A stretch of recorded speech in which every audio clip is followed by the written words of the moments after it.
Tidak masalah. Saya dapat menemukan seseorang untuk memprosesnya selama Anda menyediakan dagingnya sendiri dan membayar biayanya. Saya jamin hasilnya akan memuaskan Anda, kata Lu Kun. Bagus. Qin Lai menyelesaikan kesepakatan. Setelah itu, dia mengeluarkan banyak peringkat 4 dan peringkat 5 daging binatang roh dan 5.000 batu roh kelas bumi dan menyerahkannya kepada Lu Kun. Peringkat 4 dan peringkat 5 binatang roh relatif umum di benua Prism. Daging binatang roh peringkat 6 memiliki nilai yang lebih besar, tetapi sebagai hasilnya juga memiliki efek yang tidak menguntungkan untuk menimbulkan kecurigaan. Setelah menjelajahi dunia dan membuat dirinya marah selama bertahun-tahun, Qin Lai menjadi berhati-hati dalam perilaku dan perilaku. Begitu dia menyerahkan daging binatang roh ke Lu Kun, Qin Lai untuk sementara tinggal di dalam bulan senyap.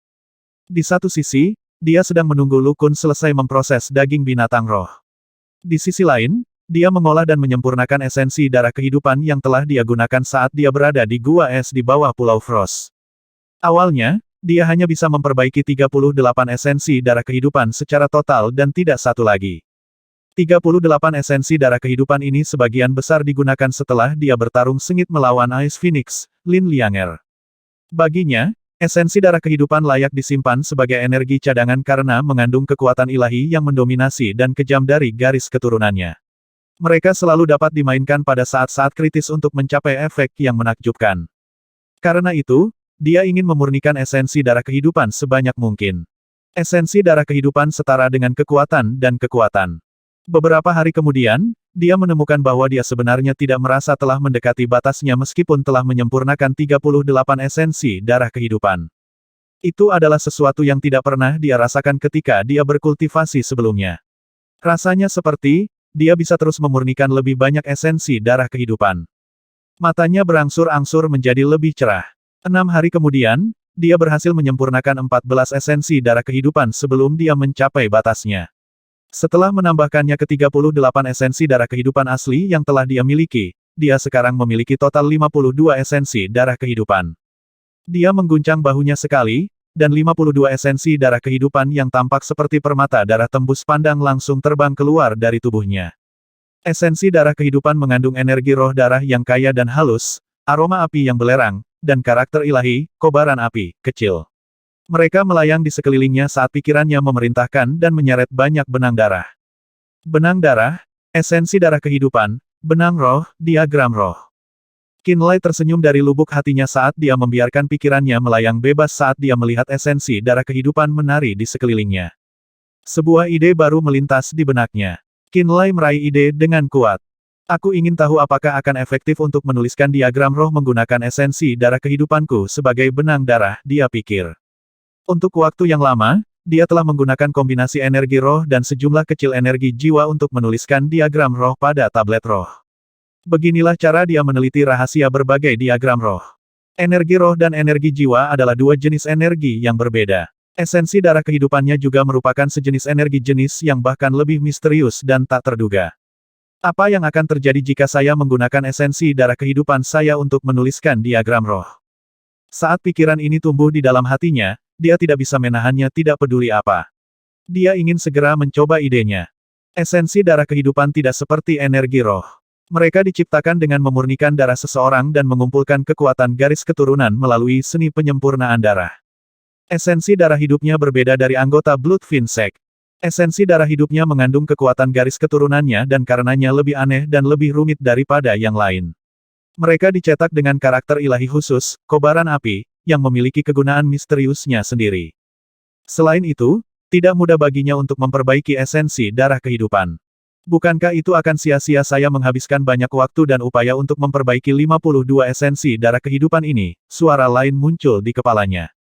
Tidak apa-apa untuk mengujinya. Mungkin akan ada kejutan.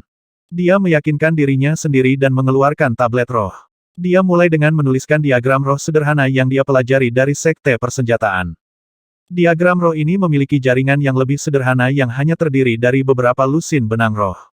Ini berarti dia akan menggunakan lebih sedikit esensi darah kehidupan untuk menyusun diagram. Setetes esensi darah kehidupan berkumpul di ujung jarinya. Itu perlahan berubah saat jatuh ke arah tablet roh.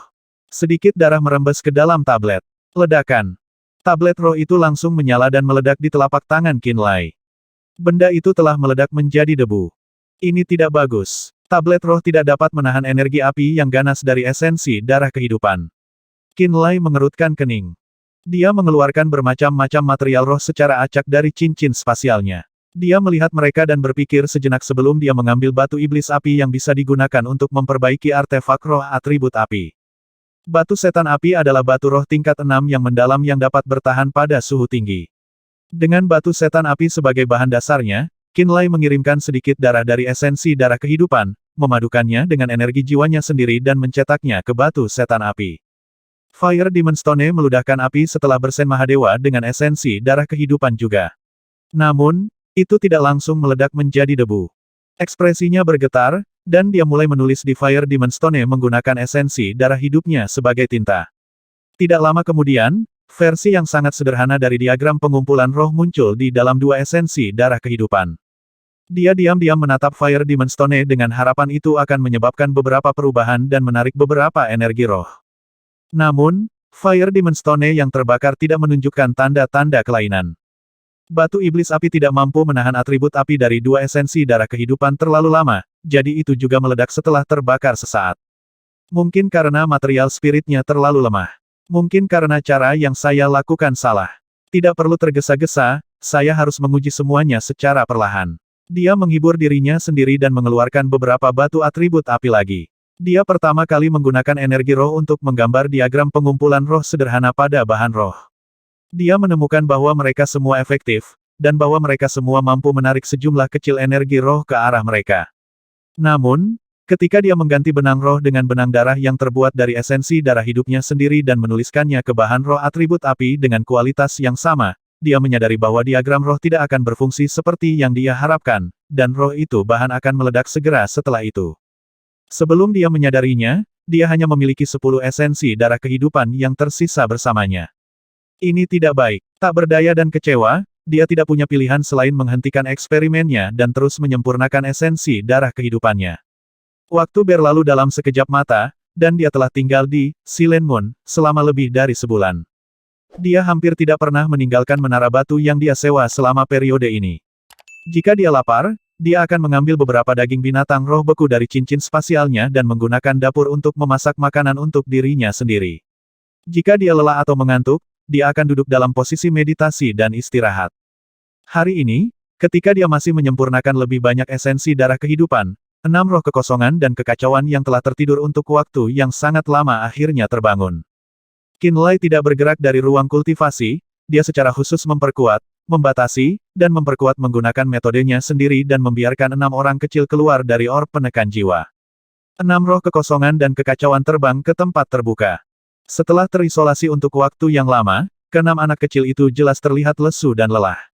Tubuh mereka sekecil biasanya, tanda yang jelas bahwa mereka tidak tumbuh selama tidur nyenyak mereka. Iya, saat mereka keluar, ke-6 anak kecil itu menepuk perut mereka dan menunjukkan bahwa mereka merasa sangat lapar.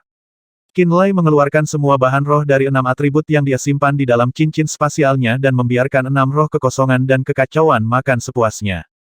Ke-6 anak kecil itu masuk ke dalam tumpukan material roh dan makan dengan sekuat tenaga sambil bersorak seperti biasa.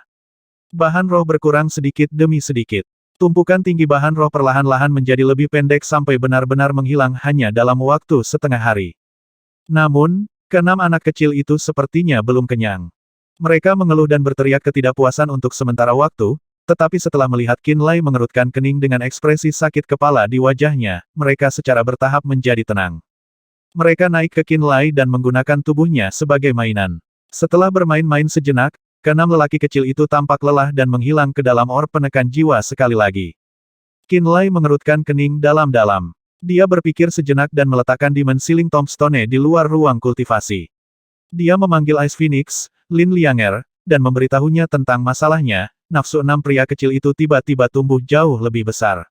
Jumlah materi roh yang saya berikan kepada mereka sudah beberapa kali lebih besar dari biasanya, tapi tetap saja mereka tidak puas dengan jumlah yang mereka makan. Ada yang tidak beres. Akhir-akhir ini, dia akan memanggil Lin Lianger dan bertanya sedikit tentang zaman kuno saat dia bosan dan menganggur. Pada kenyataannya, Lin Lianger tidak pernah memiliki pengalaman sendiri, tetapi ibunya telah pergi ke seluruh dunia bersama Kaisar Es. Ibunya tidak pergi terburu-buru setelah dia lahir, dan dia sering bercerita tentang luasnya dunia dan rahasia banyak ras. Oleh karena itu, Lin Lianger tahu lebih banyak tentang zaman kuno daripada Qin Lai meskipun tidak pernah meninggalkan rumahnya. Dia memberikan pengetahuan yang diberikan ibunya kepada Qin Lai untuk memperluas wawasannya. Aku pikir nafsu makan mereka yang meningkat adalah salah satu alasannya, tapi itu juga mungkin karena material spirit yang kamu siapkan adalah kelas rendah meskipun jumlahnya banyak. Apakah saya benar? Lin Lianger menjawab setelah berpikir sejenak. Itu benar. Bahan roh saya yang terakhir adalah barang-barang acak kelas rendah, jawab Qin Lai. Lalu ada jawaban Anda, Lin Lianger menyimpulkan. Mereka tidak pilih-pilih karena mereka dapat menyerap semua energi yang sesuai dengan atribut mereka. Namun, saya percaya bahwa semakin baik tingkat bahan roh, semakin banyak energi yang dikandungnya.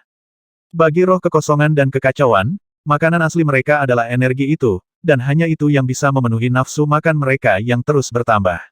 Saya percaya bahwa 6 keping bahan roh kelas 7 bumi akan mengandung jumlah energi yang sama dengan tumpukan bahan roh yang telah Anda siapkan sebelumnya. Oleh karena itu, 6 potong bahan roh kelas tinggi saja sudah cukup untuk memenuhi selera mereka. Itu sangat masuk akal. Jawabannya tiba-tiba menjadi jelas bagi Qin Lai. Beberapa hari kemudian, dia akhirnya keluar dari Silent Moon dan mulai menjelajahi toko-toko di pasar material roh kota Moonstone. Dengan batu roh yang dia kumpulkan, dia membeli banyak bahan roh dari 6 atribut yang dia butuhkan. Dia juga tidak mencoba untuk pilih-pilih. Dia membeli bahan roh apapun dari 6 atribut yang tersedia, terlepas dari nilainya. Selama periode ini, dia membawa tubuh sejati Ice Phoenix bersamanya sepanjang waktu. Tidak butuh waktu lama sebelum dia menarik perhatian beberapa orang dan mendapatkan beberapa gelar yang terdengar jelek. Dia dengan cepat menyadari bahwa tatapan orang-orang padanya semakin menghina dan jijik. Beberapa orang yang mementingkan diri sendiri akan menghindari tempat-tempat yang dia kunjungi sejauh mungkin, dan beberapa orang yang berani akan mengejeknya di belakang punggungnya atau bahkan tertawa secara terbuka. Bukankah seharusnya pria seperti dia berkeliaran di tempat gelap seperti Tanah Rerun Mahadewa? Beraninya dia menunjukkan wajahnya di kota Moonstone dan beroperasi di dalam perbatasan Sekte Terminator. Kota Batu Bulan. Jalan bisnis tertentu yang dipenuhi toko. Seorang praktisi bela diri setengah baya tahap awal pemenuhan rilem yang agak gemuk menyilangkan tangannya dan mencibir Qin Lai dari depan toko yang menjual semua jenis kristal. Kedua sisi jalan tidak hanya memiliki banyak toko yang layak yang menjual semua jenis bahan roh dan pil roh, ada juga beberapa kios satu orang. Kios-kios ini menjual semua jenis bahan roh aneh, kristal khusus, dan artefak roh kuno. Ada banyak praktisi bela diri kota Moonstone yang memilih barang yang mereka inginkan dan tawar-menawar dengan para pedagang di depan kios. Ketika cemoohan praktisi bela diri setengah baya dimulai, jalan bisnis yang bising tiba-tiba menjadi sunyi. Banyak tatapan keheranan diarahkan pada Qin Lai dan praktisi bela diri paruh baya yang secara vokal mengejeknya.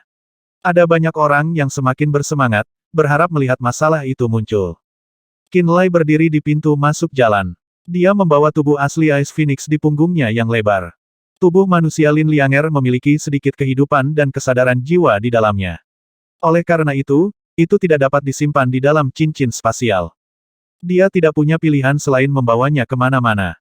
Selama beberapa hari terakhir, dia telah membawa tubuh dingin Lin Lianger dan menunjukkan wajahnya di seluruh toko kota Moonstone untuk membeli dan menyimpan bahan roh yang cukup dari 6 atribut untuk roh kekosongan dan kekacauan. Dia telah menarik banyak perhatian orang sejak beberapa waktu lalu. Selama beberapa hari terakhir, dia bisa mendengar banyak bisikan dan kritik di belakangnya saat dia membeli bahan roh. Ini adalah orang pertama yang mengejek dan mengejeknya secara terbuka. Dia berbalik dan menghadapi praktisi bela diri yang mengejeknya secara langsung. Dia berkata dengan nada berat, "Apakah Anda orang yang bertanggung jawab atas kota Moonstone?" Orang itu mengerutkan kening. Tidak, ekspresi Qin Lai tiba-tiba menjadi dingin saat dia berteriak tanpa basa-basi pada pria itu, "Lalu menurutmu siapa kamu untuk mencampuri urusanku?" "Aku," pria itu kehabisan kata-kata untuk sesaat. Di sampingnya, ada dua wanita muda berusia sekitar 30 tahun yang mengenakan pakaian yang hampir sama dengannya. Mereka tampak seperti milik kekuatan yang sama. Kedua wanita itu menatap mata Qin Lai dengan penuh rasa jijik. Mereka tidak pernah berhenti berbisik tentang dia di sepanjang jalan. Ketika mereka mendengar teriakan Qin Lai, salah satu wanita menundukkan kepalanya dan berbicara dengan nada lembut, "Kakak Zhang, kamu tidak takut padanya, kan?" "Zhang Tian, apakah Anda tidak punya alasan untuk membalas orang seperti ini?" kata wanita lain dengan dingin. Mereka bertiga berasal dari kekuatan peringkat tembaga yang disebut Asosiasi Pedang Bayangan Air. Sama seperti Istana Pemujaan Bulan, Asosiasi Pedang Bayangan Air juga merupakan kekuatan bawahan bagi Sekte Terminator.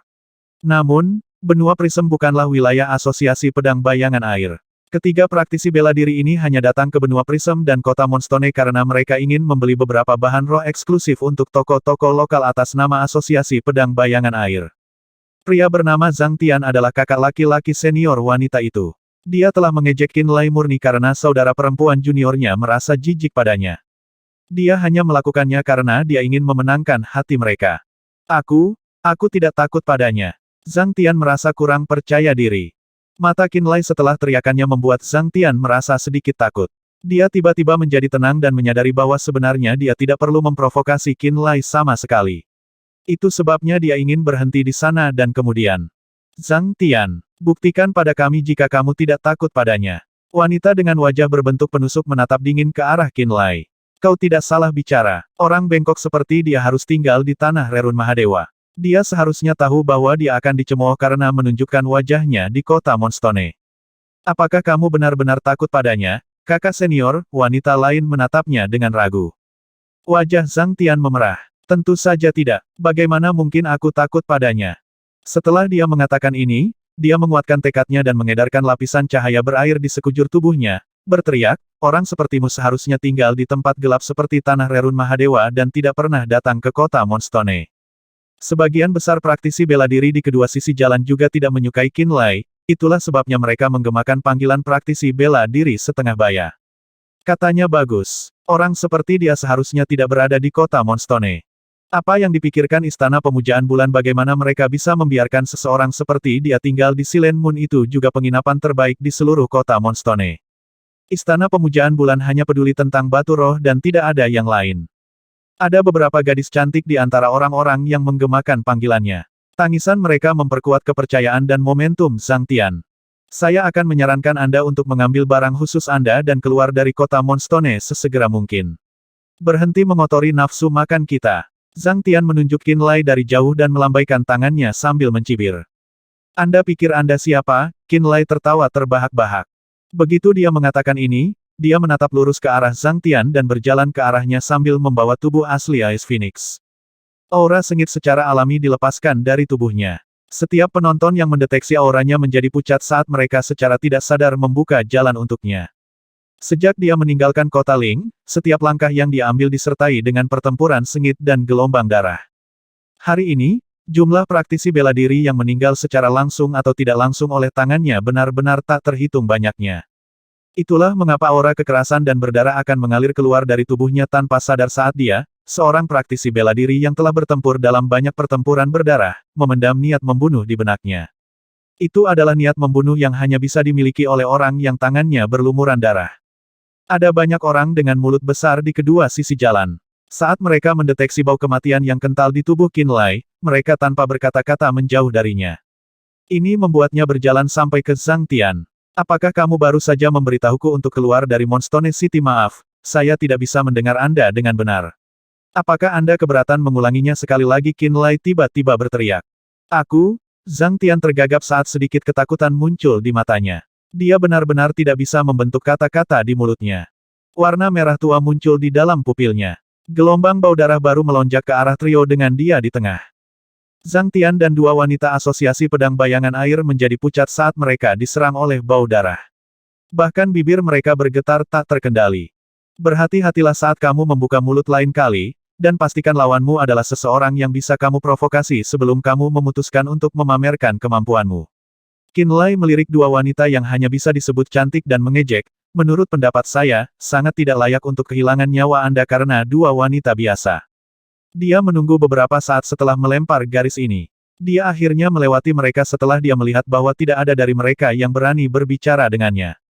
Begitu dia pergi, Zhang Tian bergidik dan lari dari jalan seperti dia melarikan diri tanpa menunggu kedua wanita itu. Dua wanita Asosiasi Pedang Bayangan Air mengertakkan gigi dan menatap tajam ke punggung Qin Lai. Kemudian, mereka juga, buru-buru pergi dengan wajah merah di bawah tatapan aneh semua orang. Qin Lai terus berjalan-jalan di jalan membeli semua jenis bahan roh dari 6 atribut dengan ekspresi santai di wajahnya. Seolah-olah tidak pernah terjadi apa-apa. Jumlah praktisi bela diri yang tak terhitung jumlahnya di jalanan tidak bisa menekan sedikit ketakutan di mata mereka ketika mereka melihat Qin Lai lagi. Kritik yang ditujukan padanya juga sedikit berkurang. Seolah-olah banyak orang tiba-tiba berubah menjadi bisu. Pada malam itu, dia kembali ke Silent Moon setelah berbelanja bahan ruh dan menemukan bahwa para praktisi bela diri yang tinggal di dalam Silent Moon telah mengubah penampilan mereka sehingga mereka sering menembaknya. Yao Tian, daging binatang roh yang Anda minta saya proses telah disiapkan. Lu Kun muncul dalam perjalanan kembali ke menara batunya dan tersenyum padanya. Dia mengembalikan cincin spasialnya dan menambahkan, beri aku 10.000 batu roh kelas bumi lagi, dan kita selesai. Qin Lai menerima cincin spasial dan memeriksanya dengan kesadaran pikirannya. Dia menemukan bahwa cincin spasial sekarang berisi semua jenis peralatan kaca yang khusus digunakan untuk menampung semua jenis daging. Daging binatang roh di dalam dikategorikan berdasarkan peringkat di lokasi yang berbeda secara teratur. Dia dengan santai mengeluarkan daging buaya raksasa lapis baja peringkat 4 perak dari cincin spasial dan menemukan bahwa itu telah diasap. Sebenarnya rasanya cukup enak. Dia secara acak mengeluarkan beberapa potong daging lagi dan menemukan bahwa semuanya terasa enak. Kualitas pekerjaan ini jauh melebihi harapannya. Bagaimana itu? Lu Kun tersenyum. Bagus, sangat bagus. Qin Lai mengangguk dan hendak membayar Lu Kun batu roh yang pantas dia terima. Tidak perlu terburu-buru. Lu Kun melambaikan tangannya sekali dan merenung sejenak. Kemudian, dia berkata dengan suara rendah, bisakah kita bicara di tempat lain? Qin Lai tampak sedikit terkejut dengan ini. Sambil memegang cincin spasial yang diisi dengan daging yang dimasak, dia ragu-ragu sejenak sebelum akhirnya mengangguk. Baik. Tolong, lewat sini. Mata Lu Kun berbinar, dan dia benar-benar membawanya secara pribadi menuju menara batu paling terpencil di belakang Silent Moon. Qin Lai diam-diam mengikuti di belakangnya. Beberapa saat kemudian, Lu Kun membawanya ke aula yang tampak indah di dalam menara batu dan berkata dengan hormat kepada seseorang yang duduk di kursi tinggi, ini adalah orang yang ingin Anda temui, Kepala Istana. Tuan Istana, sebuah pikiran melintas di benak Qin Lai, dan dia melihat ke arah orang itu dan bertanya dengan ragu, Tuan Istana dari Istana Pemujaan Bulan. Ini aku. Dong Wanzai berkata dengan bangga dan mengesankan dari tempat duduknya. Tinggi Dong Wanzai hampir 2 meter, jadi dia tampak seperti menara besi bahkan ketika dia duduk. Dia memiliki alis tebal dan mata besar, dan dia mengenakan jubah praktisi bela diri putih keperakan. Jubah panjangnya dihiasi dengan gambar bulan yang dingin. Dari mana kamu berasal? Dong Wanzai bertanya dengan santai. Apa yang kamu mau dari saya? Qin Lai membalas dengan sebuah pertanyaan. Yao Tian, pria ini di sini adalah penguasa istana kita. Tolong lebih hormat, Lu Kun mengingatkannya. Tidak peduli bagaimana sikapnya, yang penting dia bisa membantu kita. Dong Wanzai melambai ke arah Lu Kun dan bertanya tiba-tiba dengan mata menyipit, apakah kamu berasal dari kepulauan matahari terbenam, nak? Hati Qin Lai menegang. Dia berpikir bahwa identitasnya terungkap, kamu kenal aku. Salah satu bawahanku memperhatikanmu. Saya tidak tahu identitas Anda sebelumnya, dan hanya setelah Anda bentrok dengan asosiasi pedang bayangan air, saya melihat beberapa tanda, kata Dong Wanzai dengan sungguh-sungguh. Kehadiranmu tidak biasa. Saya percaya bahwa Anda adalah murid dari Blood Fin Sect, apakah saya benar? Kamu benar, Qin Lai mengakui secara terbuka. Dia mengira dia terlalu banyak berpikir. Dia berpikir bahwa Sekte Fin Darah dan Sekte Terminator menjadi cemas dan mencarinya setelah dia hilang selama setahun penuh. Dia mengira dia telah tergelincir dan mengungkap identitas aslinya. Tapi tidak, itu hanya masalah kecil. Dia secara tidak sengaja mengekspos aura seni roh darah ketika dia menggunakan auranya untuk menekan Sang Tian. Aku akan berbicara terus terang. Dong Wanzai duduk tegak. Dari apa yang saya dengar, Blood Fin Sect saat ini menjual bom mendalam yang berkobar ke dunia luar. Istana Pemujaan Bulan ingin membeli beberapa artefak ini dari Blood Fin Sect, dan kami akan mengikuti harga pasar yang telah Anda tetapkan. Kami berharap Anda dapat menjadi mediator perdagangan ini. Bom mendalam yang berkobar. Qin Lai tampak terkejut. Kata-kata Dong Wanzai telah memicu banyak pertanyaan di benaknya. Bagaimana nama bom mendalam berkobar sampai ke Istana Pemujaan Bulan? Tidak hanya penguasa Istana Pemujaan Bulan yang tahu tentang artefak roh ini, itu bahkan sangat menarik baginya. Jangan bilang kamu bahkan tidak tahu tentang bom mendalam yang berkobar, Dong Wanzai bertanya dengan ragu. Bom mendalam berkobar cukup terkenal akhir-akhir ini. Bahkan aku sudah mendengar sedikit tentang itu, Lu Kun, orang yang bertanggung jawab atas penginapan Silent Moon menyela. Saya mendengar bahwa bom mendalam berkobar berasal dari sebuah pulau bernama Pulau Abu-Abu. Grey Island adalah salah satu pulau di setting Sun Islands. Pulau Abu-Abu, Pulau Darah, dan Pulau Flaming Sun semuanya memiliki kekuatan yang sama dan merupakan sekutu setia Sekte Bloodfin. Artificer berkumpul di Grey Island, dan mereka memiliki skill unik mereka sendiri dalam hal penempaan artefak. Sementara bom mendalam berkobar yang mereka perbaiki tidak sekuat bom mendalam Terminator tingkat tinggi yang dibuat oleh Terminator-Terminator, mereka jauh lebih kuat daripada bom mendalam Terminator tingkat rendah yang diberikan oleh leluhur kepada murid-muridnya. Baik guntur dan kobaran api akan meletus sekaligus ketika bom mendalam yang berkobar diledakkan. Kobaran api khususnya mampu membakar setiap benda yang mudah terbakar di area tersebut dan menyebabkan kerusakan yang sangat besar. Selama setahun terakhir, Bloodfin Sect telah membantu Grey Island dalam menjual bom mendalam yang berkobar ke dunia luar. Sekte Iblis Ilusi, Gunung Pedang Surgawi, dan Sekte Terminator semuanya telah membeli cukup banyak bom mendalam berkobar. Banyak pasukan peringkat tembaga juga telah mengirim perwakilan untuk membeli bom mendalam berkobar dari Setting Sun Islands. Mereka sangat efektif ketika digunakan untuk mengepung kota atau mengambil alih wilayah. Beberapa orang menggunakan bom mendalam berkobar sebagai alat penyelamat hidup, dan mereka akan membeli lebih dari 3 bom mendalam berkobar setiap pembelian. Sama seperti bom mendalam Terminator, kekuatan bom mendalam berkobar berlipat ganda dengan jumlah yang lebih besar. Ketika kekuatan ledakan ditumpangkan satu sama lain, kekuatan ledakan akan meningkat secara eksponensial. Karakteristik ini berarti bahwa bom mendalam berkobar memiliki potensi tak terbatas, dan itu membuatnya menjadi senjata yang sangat menakutkan. Lukun menjelaskan rumor tentang bom mendalam yang berkobar kepada Qinlai dengan ekspresi serius di wajahnya. Bom mendalam berkobar sangat populer akhir-akhir ini. Gunung Pedang Surgawi dan Sekte Iblis Ilusi bukan satu-satunya sekte yang ingin membeli lebih banyak. Ada banyak pasukan peringkat tembaga lainnya yang memeras otak mereka mencoba membeli lebih banyak bom mendalam berkobar untuk diri mereka sendiri. Cahaya harapan muncul di mata Dong Wanzai saat dia berkata, "Kamu mengolah seni roh darah, jadi kamu harus menjadi murid Sekte Fin Darah. Saya harap Anda dapat bertindak sebagai mediator dan membantu saya membeli beberapa bom mendalam yang berkobar dari Sekte Fin Darah." Qinlai tercengang. Bom mendalam berkobar dijual dari Pulau Abu-Abu, dan Pulau Abu-Abu dan Pulau Darah keduanya milik Kepulauan Setting Sun. Mereka semua wilayah di bawah kendalinya. Apakah bom mendalam berkobar Tang Siki dan Mohai yang disempurnakan benar-benar membuat namanya di tanah kekacauan dan menjadi artefak roh yang berharga yang semua kekuatan perjuangkan untuk dibeli hanya dalam waktu 1 tahun? Ini membuatnya terkejut sekaligus senang. Moonstone City terlalu jauh dari Setting Sun Islands, jadi aku tidak bisa menghubungi mereka sekarang. Saya akan dapat membantu Anda sebaliknya, kata Qinlai setelah berpikir sejenak. Ini bukan masalah yang sulit. Ekspresi bangga muncul di wajah Dong Wanzai. Istana Pemujaan Bulan mungkin hanya kekuatan peringkat tembaga, tetapi kami memiliki formasi teleportasi item spasial kecil milik kami sendiri. Meskipun formasi ini secara struktural sederhana, dan tidak memiliki kemampuan untuk menteleportasi makhluk hidup dengan jiwa, ia dapat mentransfer objek seperti material, batu roh, artefak roh, kristal, tumbuhan, dan sebagainya. Jika Anda bersedia membantu kami, Anda hanya perlu menulis surat agar kami dapat melampirkannya dengan batu roh yang akan kami gunakan untuk melakukan pembelian. Formasi teleportasi akan memindahkan item ke Bloodfin Sect dari Setting Sun Islands secara otomatis. Jika Anda memegang posisi penting di sana, mereka secara alami akan mengirim kembali beberapa bom mendalam berkobar yang nilainya sama dengan batu roh yang kami kirimkan. Jika mereka tidak berpikir bahwa Anda cukup penting untuk membuat pengecualian, mereka secara alami akan mengembalikan batu roh yang kami kirimkan kepada mereka. Kata Dong Wanzai. Mata Qinlai sedikit berbinar. Dia telah mendengar tentang formasi teleportasi item sebelumnya. Dia juga tahu bahwa Bloodfin Sect memiliki satu formasi seperti itu di Setting Sun Islands. Tidak seperti formasi teleportasi spasial normal, formasi ini hanya dapat digunakan untuk menteleportasi objek dengan batasan tertentu.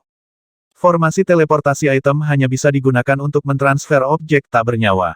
Mereka sering digunakan di zona penambangan yang sangat penting di mana kristal dan batu yang ditambang diteleportasi langsung ke titik sumber daya sekte. Tentu saja, itu juga sangat berguna bagi orang-orang seperti Dong Wanzai yang menggunakannya sebagai sarana untuk memperdagangkan barang. Ini juga bagaimana Sekte Artefak Surgawi menjual artefak roh yang mereka tempa ke semua kekuatan di tanah kekacauan. Sudah setahun sejak dia meninggalkan Kepulauan Matahari Terbenam, dan dia takut dia akan mengkhawatirkan beberapa orang karena dia belum mengirimkan berita apapun.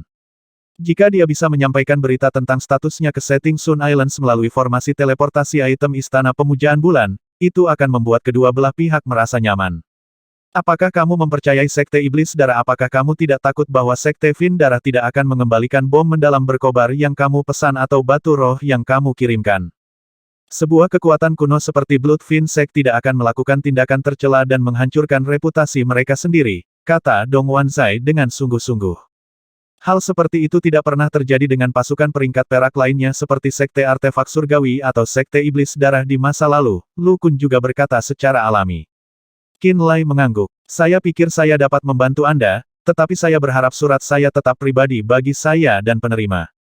Tentu saja. Dong Wanzai tampak senang dan menjawab dengan penuh semangat, kamu adalah anggota Sekte Bloodfin, jadi tentu saja surat yang kamu tulis kepada mereka akan berisi beberapa rahasia Sekte Bloodfin.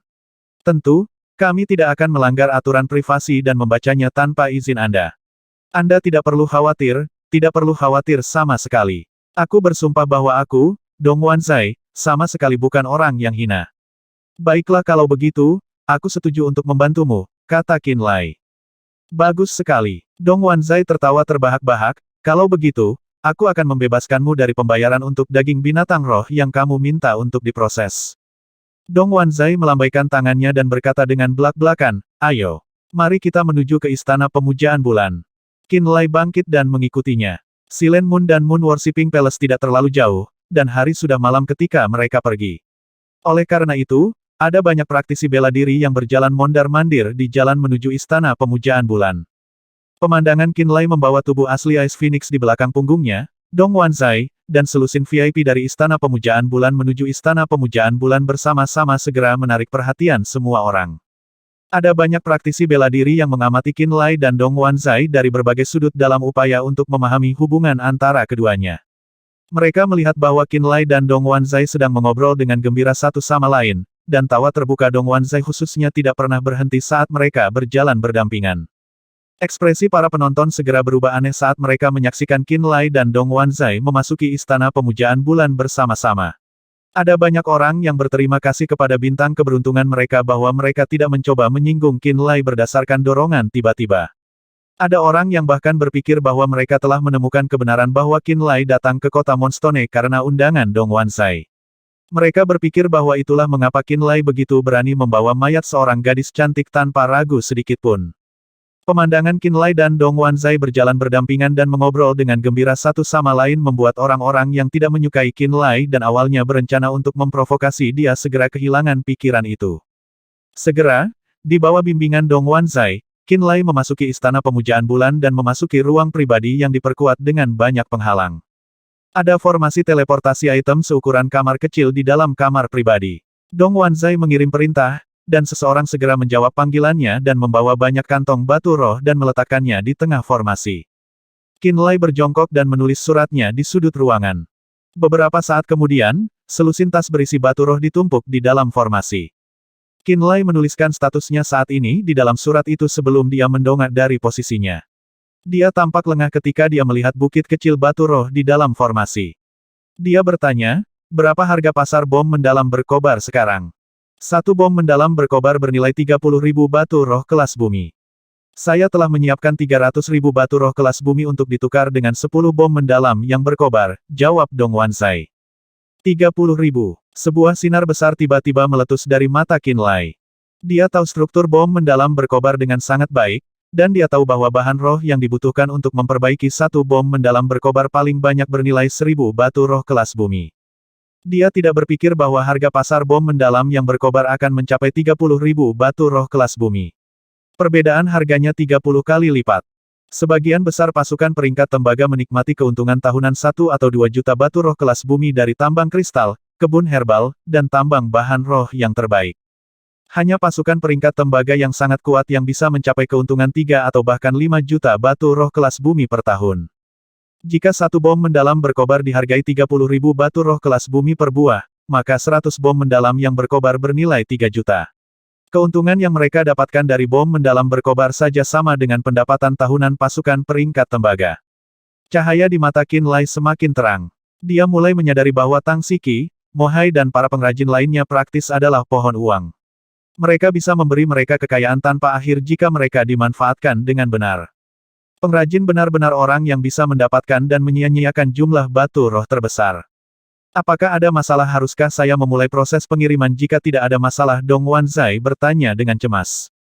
Qinlai menggelengkan kepalanya sambil tersenyum, semuanya baik-baik saja sekarang. Dia memasukkan suratnya ke dalam formasi teleportasi item. Kemudian, dia melihat Dong Wanzai mengaktifkan formasi. Lingkaran putih berkabut terpancar dari formasi teleportasi item. Setelah batu roh dan surat itu diselimuti riak spasial yang aneh, mereka bersama-sama mengedipkan mata secara bersamaan.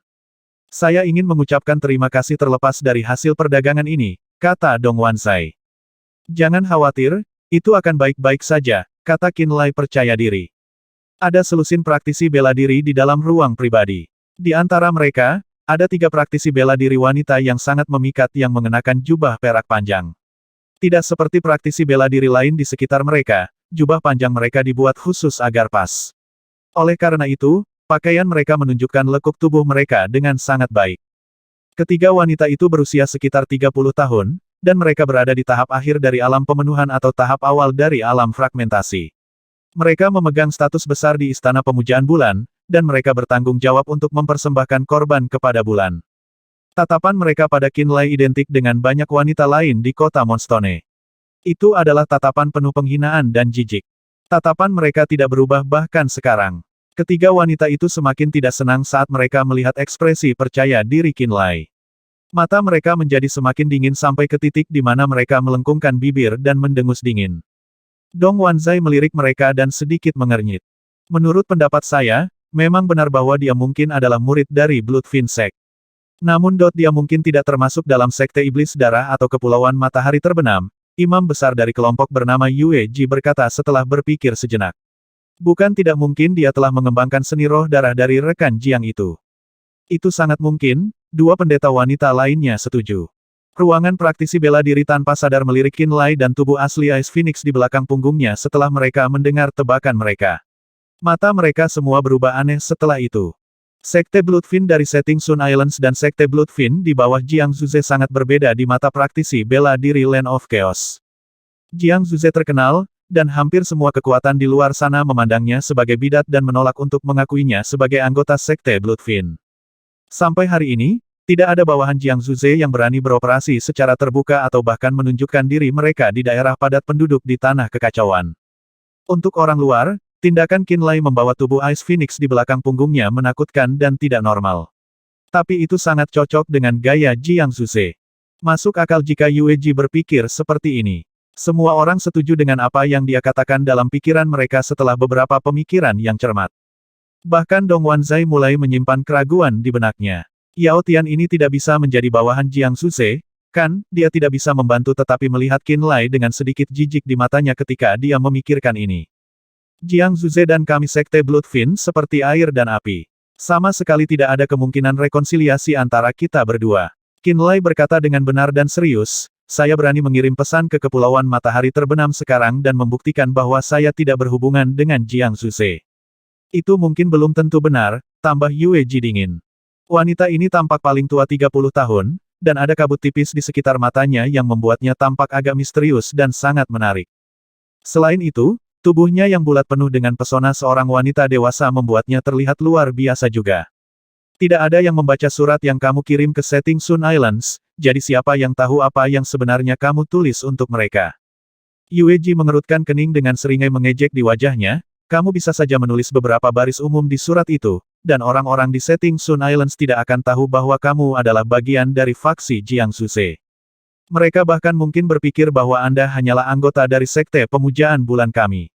Dalam hal ini, mereka akan mengembalikan 300.000 batu roh kelas bumi yang telah kami kirimkan kepada mereka. Semua itu akan membuktikan bahwa nama Anda tidak cukup untuk mempengaruhi mereka. Apa yang bisa kita katakan tentang itu? Qinlai bingung kata-kata. Dia harus mengakui bahwa wanita ini memiliki lidah yang tajam.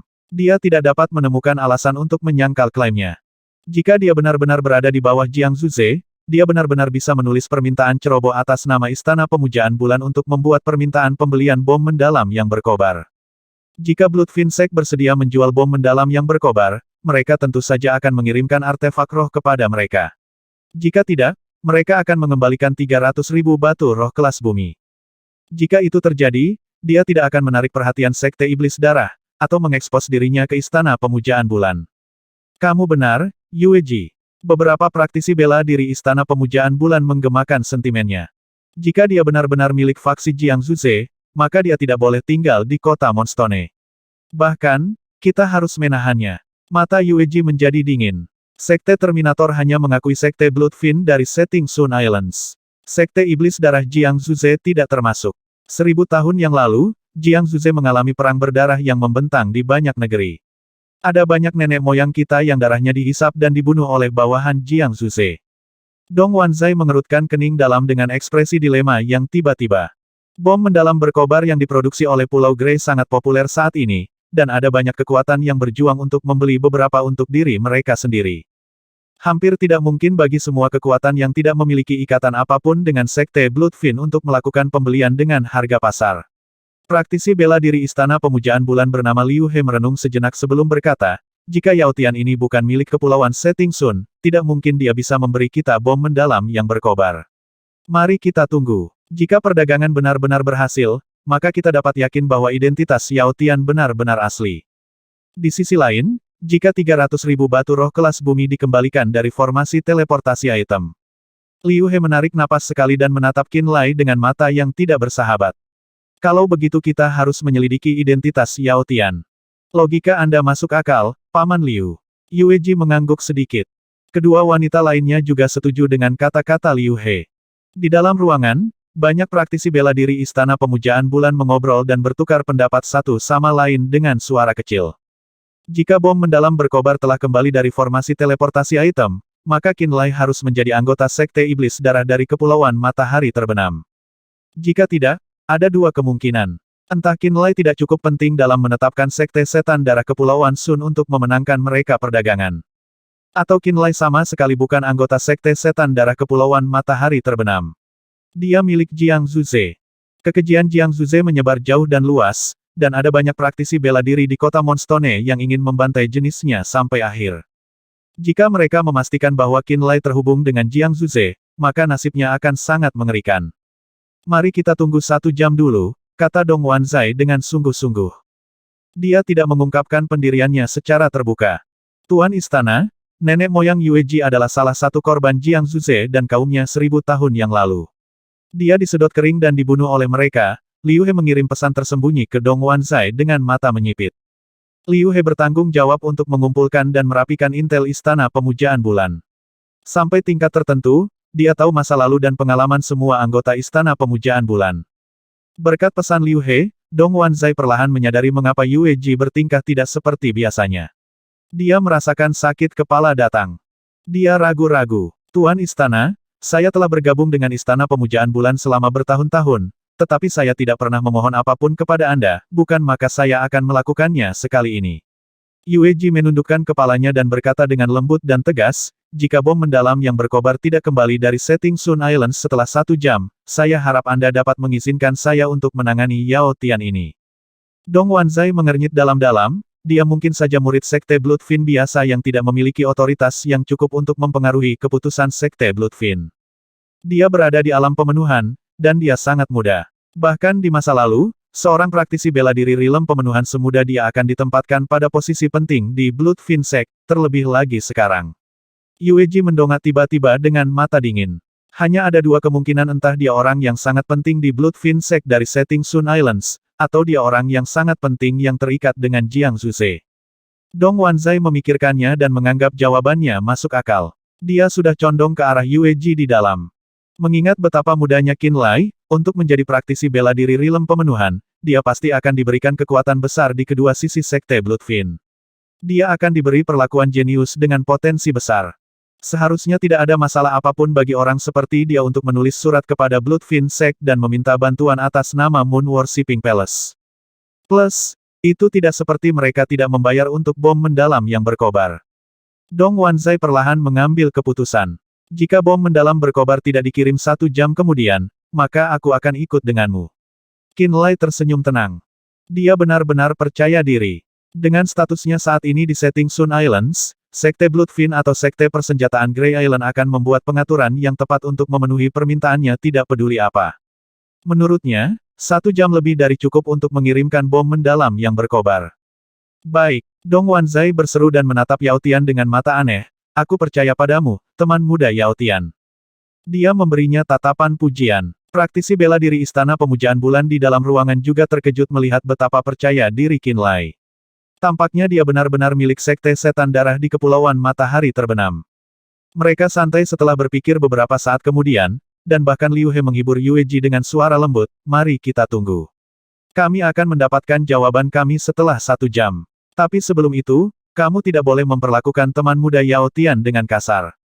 Kalau begitu aku akan menunggu selama 1 jam. Yue Ji melirik Qin Lai sebelum dia tiba-tiba menundukkan kepalanya dan duduk di kamar. Kedua saudara perempuannya juga duduk di sebelahnya dan menunggu dengan sabar sampai waktunya tiba. Waktu berlalu perlahan. Tiba-tiba, ruangan itu benar-benar sunyi. Tidak ada yang mengatakan sepatah kata pun. Sudah lebih dari 1 jam. Liu He tiba-tiba berkata. Tatapan semua orang langsung dilatih ke formasi teleportasi item. Mereka menemukan bahwa tidak ada bom mendalam yang berkobar maupun 300.000 batu roh kelas bumi mereka. Alis semua orang berkerut. Ada yang tidak beres. Bagaimana ini bisa? Mereka seharusnya mengembalikan batu roh kita bahkan jika mereka tidak mau menjual bom mendalam yang berkobar kepada kita, bukan? Sekte Iblis Darah selalu menjadi sekte yang bereputasi baik. Semua orang mulai berdiskusi satu sama lain. Ekspresi Dong Wanzai juga menjadi gelap. 300.000 batu roh kelas bumi bukanlah jumlah yang kecil bagi Istana Pemujaan Bulan. Bahkan dia tidak bisa tetap tenang untuk menemukan dananya menghilang begitu saja. Yao Tian, apa yang telah kamu tulis di suratmu mengapa menjadi seperti ini? Dong Wanzai bertanya dengan berat. Tidak ada yang tidak biasa. Saya hanya menyuruh mereka untuk mengirim kembali 10 bom mendalam yang berkobar. Saya juga telah menjelaskan sedikit tentang bagaimana saya lakukan. Itu saja, jawab Qin Lai. Dia sendiri sangat terkejut. Jika suratnya memang sampai ke setting Sun Islands, maka baik itu praktisi bela diri Bloodfin Sect, Grey Island atau Gold Sun Island, mereka seharusnya memperlakukannya sebagai hal yang sangat penting dan menanggapi surat itu dengan cepat. Tidak masuk akal bahwa tidak akan ada respon dari Bloodfin Sect meskipun diberi waktu 1 jam. Sangat mungkin surat yang dia kirimkan dipertanyakan. Mungkin mereka mengidentifikasi dia sebagai anggota Jiang Zuze dari tulisannya. Itulah satu-satunya penjelasan yang akan menjelaskan mengapa Sekte Setan Darah Kepulauan Sun menahan dana kami. Liu He berkata dengan mendesak. 300.000 batu roh kelas bumi bukanlah jumlah yang kecil bagi siapapun yang hadir. Liu He terutama bertanggung jawab atas perhitungan Istana Pemujaan Bulan, dan dia tahu persis apa arti 3.000 batu roh kelas bumi bagi Istana Pemujaan Bulan. Semua orang di Istana Pemujaan Bulan menjadi cemas setelah mengetahui bahwa mereka telah kehilangan 300.000 batu roh kelas bumi begitu saja. Pada saat inilah Yue Ji tiba-tiba berdiri dari lantai dan memberitahu Dong Wanzai, tolong serahkan orang ini kepadaku, Tuan Istana. Jangan khawatir, aku tidak akan langsung membunuhnya, aku akan menginterogasinya perlahan dan mencari tahu apa yang dia tulis di suratnya itu. Tuan Istana, Yue Ji tidak pernah berlebihan dalam bekerja. Anda dapat menyerahkan tugas ini padanya tanpa khawatir, Liu He juga membujuk. Dong Wanzai merenung sejenak dan berkata dengan ekspresi gelap di wajahnya, baiklah. Qin Lai segera jatuh ke dalam dilema. Sebagian besar praktisi bela diri di Istana Pemujaan Bulan berada pada tahap akhir dari alam pemenuhan, sedangkan sisanya berada di alam fragmentasi. Tak satu pun dari mereka yang mudah ditangani. Dia menimbang peluangnya dan menemukan bahwa upaya untuk menerobos pengepungan mereka hampir mustahil untuk dicapai. Jika dia bereaksi berlebihan, dia bahkan mungkin terbunuh di tempat dan mati tanpa alasan yang jelas. Dia juga percaya bahwa Bloodfin Sect akan menanggapi suratnya dan pada akhirnya membuktikan bahwa dia tidak bersalah. Yang dia butuhkan sekarang hanyalah waktu. Maka dia dengan cepat sampai pada jawabannya dan mengangguk ke Dong Wanzai. Dia berkata dengan kooperatif, aku akan ikut denganmu. Pengaturan Pulau Matahari. Hong Bowen dari Bloodfin Ten Elders mengambil surat dari salah satu item formasi teleportasi. Setelah melihat, ekspresi Hong Bowen berubah. Dia memerintahkan anggota Bloodfin Sect di sekitarnya, jaga tempat ini. Penatua, ada 30.000 batu roh peringkat bumi di masing-masing dari 10 tas, mereka seharusnya dikirim untuk ditukar dengan bom mendalam yang berkobar. Satu orang melihat kantong batu roh dan bertanya, apa yang harus dilakukan dengan mereka? Simpan untuk saat ini, jangan lakukan apa-apa, kata Hong Bowen dengan serius. Anggota Bloodfin Sect memasang ekspresi terkejut dan curiga. Salah satu dari mereka bertanya, Elder Hong, surat siapa itu? Qin Lai menulisnya, tetapi saya tidak mengenali tulisannya. Saya harus pergi ke Pulau Abu-Abu dan meminta Tuan Mo dan Nona Tang untuk mengesahkannya, kata Hong Bowen. Jadi itu Tuan Pulau Qin. Kami mengerti. Aku meninggalkan tempat ini untukmu. Hong Bowen buru-buru pergi. Beberapa saat kemudian, dia turun di atas Pulau Abu-Abu. Dia langsung menuju ke area tempat Mo Hai dan Tang Siki berada. Setelah 1 tahun, Pulau Abu-Abu memiliki lebih banyak menara, istana, dan ruang penyimpanan dengan berbagai ukuran untuk menyimpan bahan roh. Di tahun ini, perkembangan Grey Island tak terbendung. Melalui penjualan bom mendalam yang berkobar, Pulau Abu-Abu mengumpulkan kekayaan yang luar biasa. Blood Finsec membantu mereka dengan membeli sejumlah besar material roh dari faksi tetangga menggunakan batu roh. Mereka melatih seniman baru, mempelajari cara-cara inovatif untuk menempa, mendukung budidaya praktisi bela diri tombak darah, dan menempa lebih banyak bom mendalam yang berkobar. Pulau Abu-Abu setidaknya 3 kali lebih berkembang daripada ketika Sekte Persenjataan datang. Murid Sekte Persenjataan yang datang dari benua Scarlet Tide bahkan dengan sedikit pengetahuan tentang penempaan mendapatkan menara batu mereka sendiri. Mereka diberikan semua bahan tempa, kuali, kompor, catatan bahan roh yang mungkin dibutuhkan oleh seorang seniman. Pulau Grey memiliki semuanya. Tanpa berlebihan, kekayaan, skala, dan keterampilan Pulau Grey saat ini dalam menempa artefak melampaui Sekte Persenjataan pada puncaknya. Grey Island hanya kekurangan lebih banyak bakat menempa. Dibutuhkan waktu untuk mengumpulkannya. Kedatangan Hong Bowen membuat Song Tingyu dan Mo Hai khawatir. Mereka segera keluar untuk menyambutnya dan menanyakan situasinya. Qin Lai mengirim surat tetapi saya tidak mengenali tulisannya. Saya harap Anda dapat mengkonfirmasinya, jelas Hong Bowen. Nona Song, apakah Anda mengenali tulisan Qin Lai? Mo Hai bertanya mendesak dengan ekspresi bersemangat. Ekspresi Song Tingyu sedikit putus asa dan canggung. Aku tidak mengenalinya. Kalau begitu kita hanya bisa menunggu Siki kembali, kata Mo Hai tak berdaya. Siki dan Qin Lai ditempa bersama ketika mereka berada di Sekte Persenjataan. Dia tahu tulisan Qin Lai dengan baik. Namun, Siki sedang mempelajari diagram roh kuno saat ini, dan saya khawatir dia tidak akan segera keluar. Penatua Hong, bagaimana kalau kamu kembali nanti? Tidak masalah, saya bisa menunggu di sini sebentar, kata Hong Bowen sambil tertawa. Apakah Anda keberatan membiarkan saya membaca surat itu? Song Tingyu meminta. Tentu. Hong Bowen menyerahkan surat itu dan kemudian menunggu di Pulau Abu-Abu hingga Tang Siki keluar dari pengasingan. Apa yang tidak mereka ketahui adalah keterlambatan mereka menciptakan masalah besar bagi Qin Lai di kota Moonstone. Qin Lai dibawa pergi pada malam hari oleh 3 pendeta wanita, Yue Ji, Ye Ji, dan Sui Ji. Mereka terbang dengan artefak roh terbang berbentuk bulan sabit langsung ke luar kota. Kapal bulan sabit itu 10 kali lebih besar dari kereta perang kristal, namun mempertahankan kecepatan tinggi meskipun ukurannya dan jauh lebih cepat daripada artefak roh terbang besar lainnya. Di bawah sinar bulan, kapal yang terbuat dari batu bulan tampak seperti bulan lain. Ada selusin wanita di kapal selain Yue Ji, Ye Ji, dan Sui Ji. Mereka juga mengenakan jubah perak panjang dan memiliki penampilan yang cantik dan pucat. Kultivasi Yue Ji berada pada tahap awal dari alam fragmentasi. Ye Ji dan Sui Ji berada di tahap akhir dari rilem pemenuhan. Menambahkan selusin wanita di Nether Passage dan Fulfillment Realm, kekuatan gabungan mereka cukup untuk menjaga Qin Lai tetap terkendali. Juga, area ini berada di bawah kendali Istana Pemujaan Bulan. Bahkan jika Yue Ji dan yang lainnya tidak dapat menahan Qin Lai, yang mereka butuhkan hanyalah mengirim beberapa pesan dan petak besar praktisi bela diri akan datang untuk membantu. Karena mereka memiliki kepercayaan diri, Yue Ji hanya menggunakan 1 set rantai untuk menahan leher dan tangan Qin Lai. Dia tidak menahan kekuatannya. Tubuh Ice Phoenix yang sebenarnya masih di punggungnya dan belum dilepas. Qin Lai duduk di sudut kapal bulan sabit dengan kepala tertunduk dan matanya terpejam saat istirahat. Dia mengingat desas-desus tentang Istana Pemujaan Bulan. Menurut apa yang dia ketahui, Istana Pemujaan Bulan memiliki asal-usul yang hebat. Bertahun-tahun yang lalu, sebelum Sekte Terminator didirikan, benua keheningan surgawi pernah memiliki faksi yang kuat kultus Pemujaan Bulan. Moon Worshipping Cult telah mendominasi untuk sementara waktu.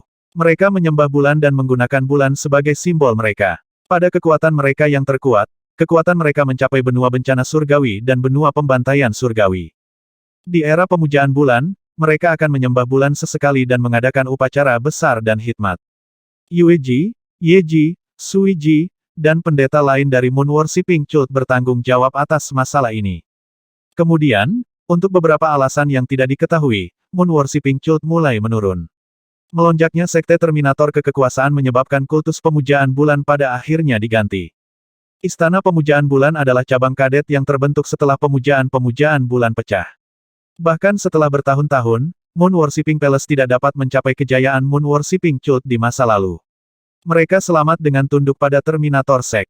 Namun, tradisi upacara kuno pemujaan bulan telah diturunkan. Karena ini, bahkan di Istana Pemujaan Bulan saat ini, ada orang-orang seperti Yue Ji, Ye Ji, dan Sui Yi yang bertanggung jawab atas upacara tersebut. Memikirkan rumor tentang sekte pemujaan bulan, Qin Lai terdiam sepanjang jalan. Ketiga wanita itu tidak menanyakan apapun padanya selama perjalanan. Kapal bulan sabit terbang dari langit dan terbang di bawah malam untuk sementara waktu untuk membawa Qin Lai ke lembah gunung yang dikelilingi oleh puncak gunung yang tinggi. Lembah itu berbentuk bulan sabit. Danau di dalam lembah memantulkan cahaya bulan dan sinar matahari, menyebabkan seluruh lembah menjadi terang sepanjang hari dan sepanjang malam. Ada banyak pilar batu kuno yang berdiri tegak di lembah. Pilar batu terbuat dari batu bulan. Mereka melintas dengan simbol kuno misterius yang terukir. Bangunan yang mirip dengan istana pemujaan bulan tersebar di sekitar lembah gunung. Mereka juga terang seolah-olah mereka bisa meningkatkan cahaya bulan.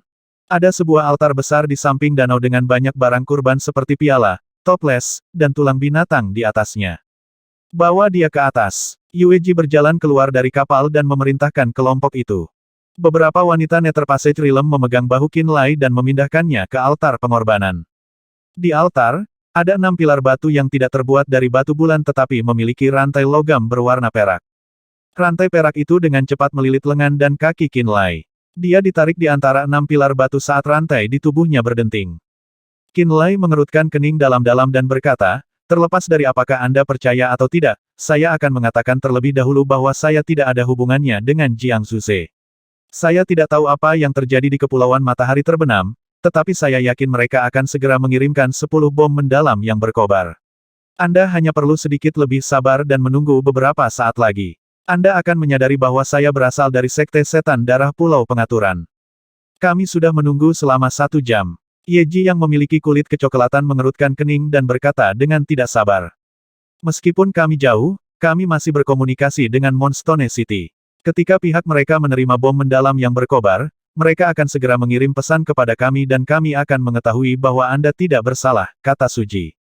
Pada saat itu, kamu akan dibebaskan. Tidak perlu ada masalah seperti itu. Kami akan segera tahu apakah Anda tidak bersalah atau tidak menggunakan seni pencarian jiwa yang unik dari Istana Pemujaan Bulan. Yue Ji memerintahkan dengan dingin. Wanita mengenakan jubah perak panjang duduk di sudut altar dan mengelilinginya dalam lingkaran. Mengabaikan penjelasan Qin Lai, mereka menyalurkan seni roh. Tubuh mereka memancarkan cahaya bulan murni. Kekuatan luar biasa keluar dari 6 pilar batu dan mencapai cakrawala. Qin Lai sepertinya merasakan sesuatu dan tidak bisa menahan diri untuk tidak melihat ke langit malam. Ketika dia melihat bulan yang sepertinya tiba-tiba menjadi cerah, ekspresinya sedikit berubah. 6 sinar bulan yang sejuk berubah menjadi nyata dan jatuh dari bulan tinggi di langit. 6 sinar cahaya bulan mendarat di 6 pilar batu. Riak cahaya terang murni menyebar dari 6 pilar batu. Mereka bergabung bersama dengan lampu kekuatan roh Yue Ji dan yang lainnya di sekitar altar. Bangkit, teriak Yue Ji. Bulan yang menyusut melayang dari kepala Yue Ji dan perlahan naik ke langit. Itu menyerap esensi bulan, kekuatan roh, energi bulan, dan semua energi bulan lainnya. Bulan kecil itu menjadi lebih mempesona dan cerah.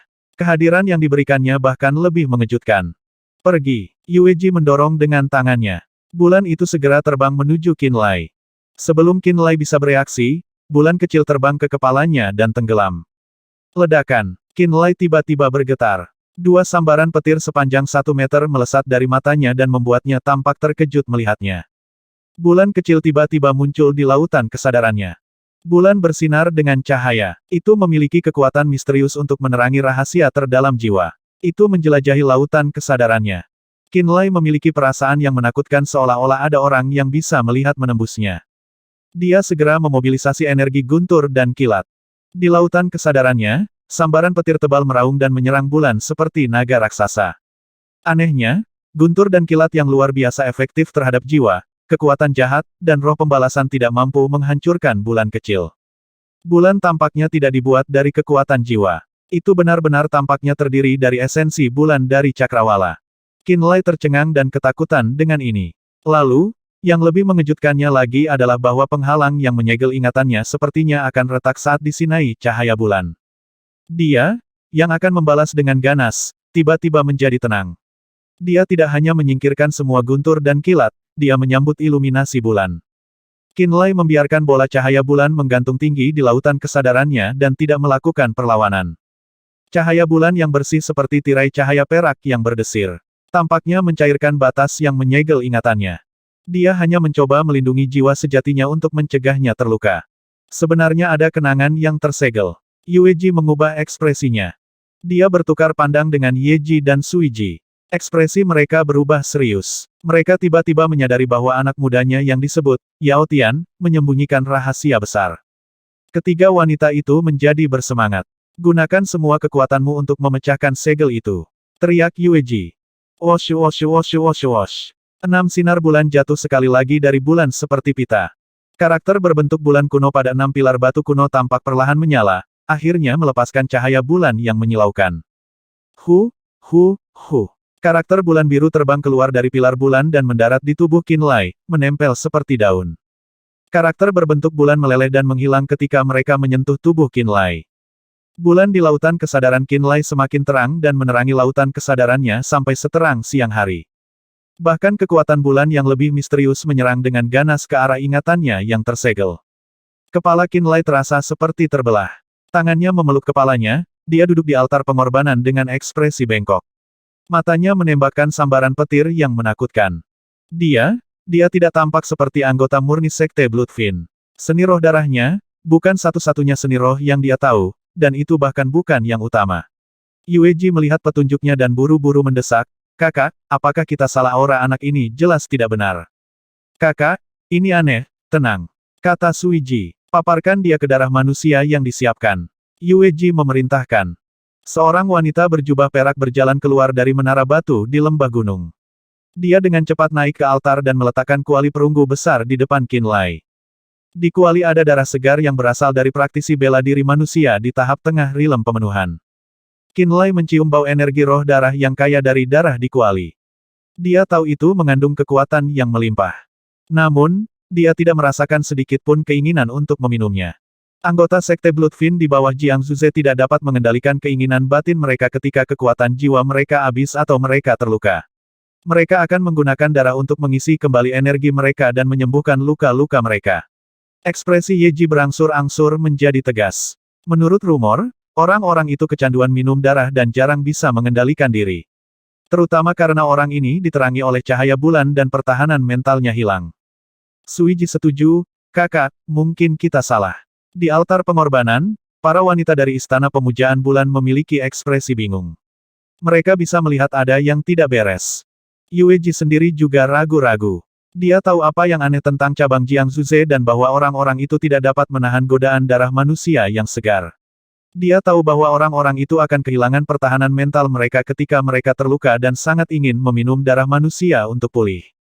Itu adalah keinginan yang tak tertahankan bagi mereka. Pada saat ini, pikiran Qinlai telah sepenuhnya ditembus oleh bola energi bulan. Tubuhnya telah dicuci oleh cahaya bulan.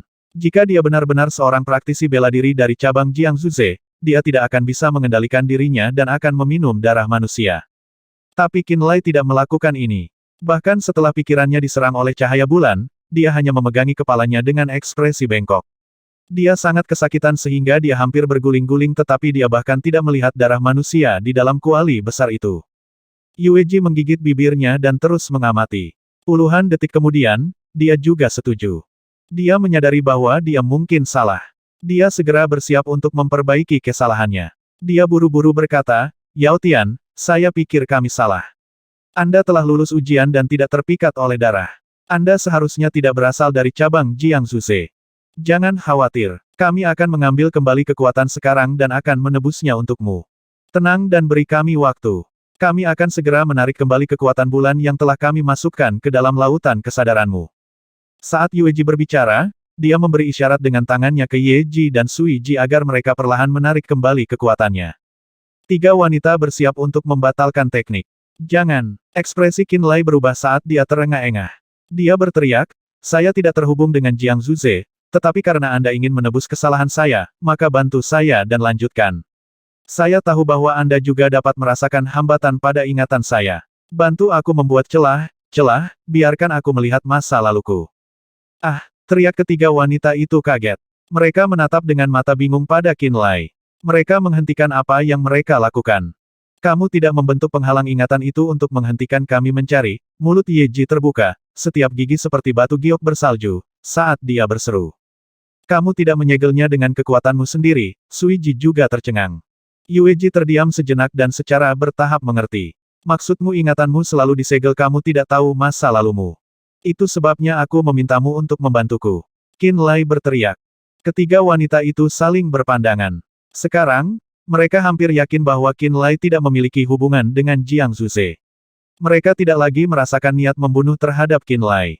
Namun, menggunakan kekuatan bulan untuk secara paksa menghancurkan penghalang memori bukanlah hal yang mudah.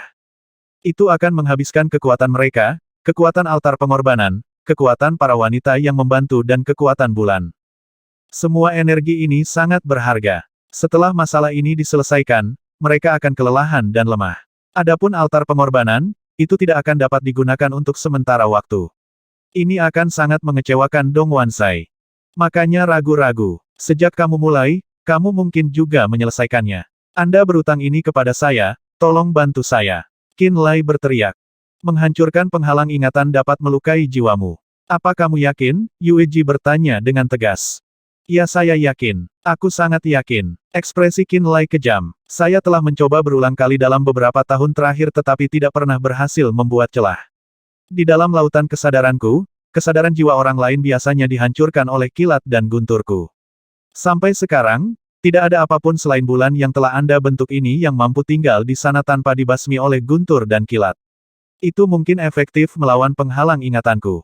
Bantu aku menghancurkan penghalang memori, buat celah kecil saja.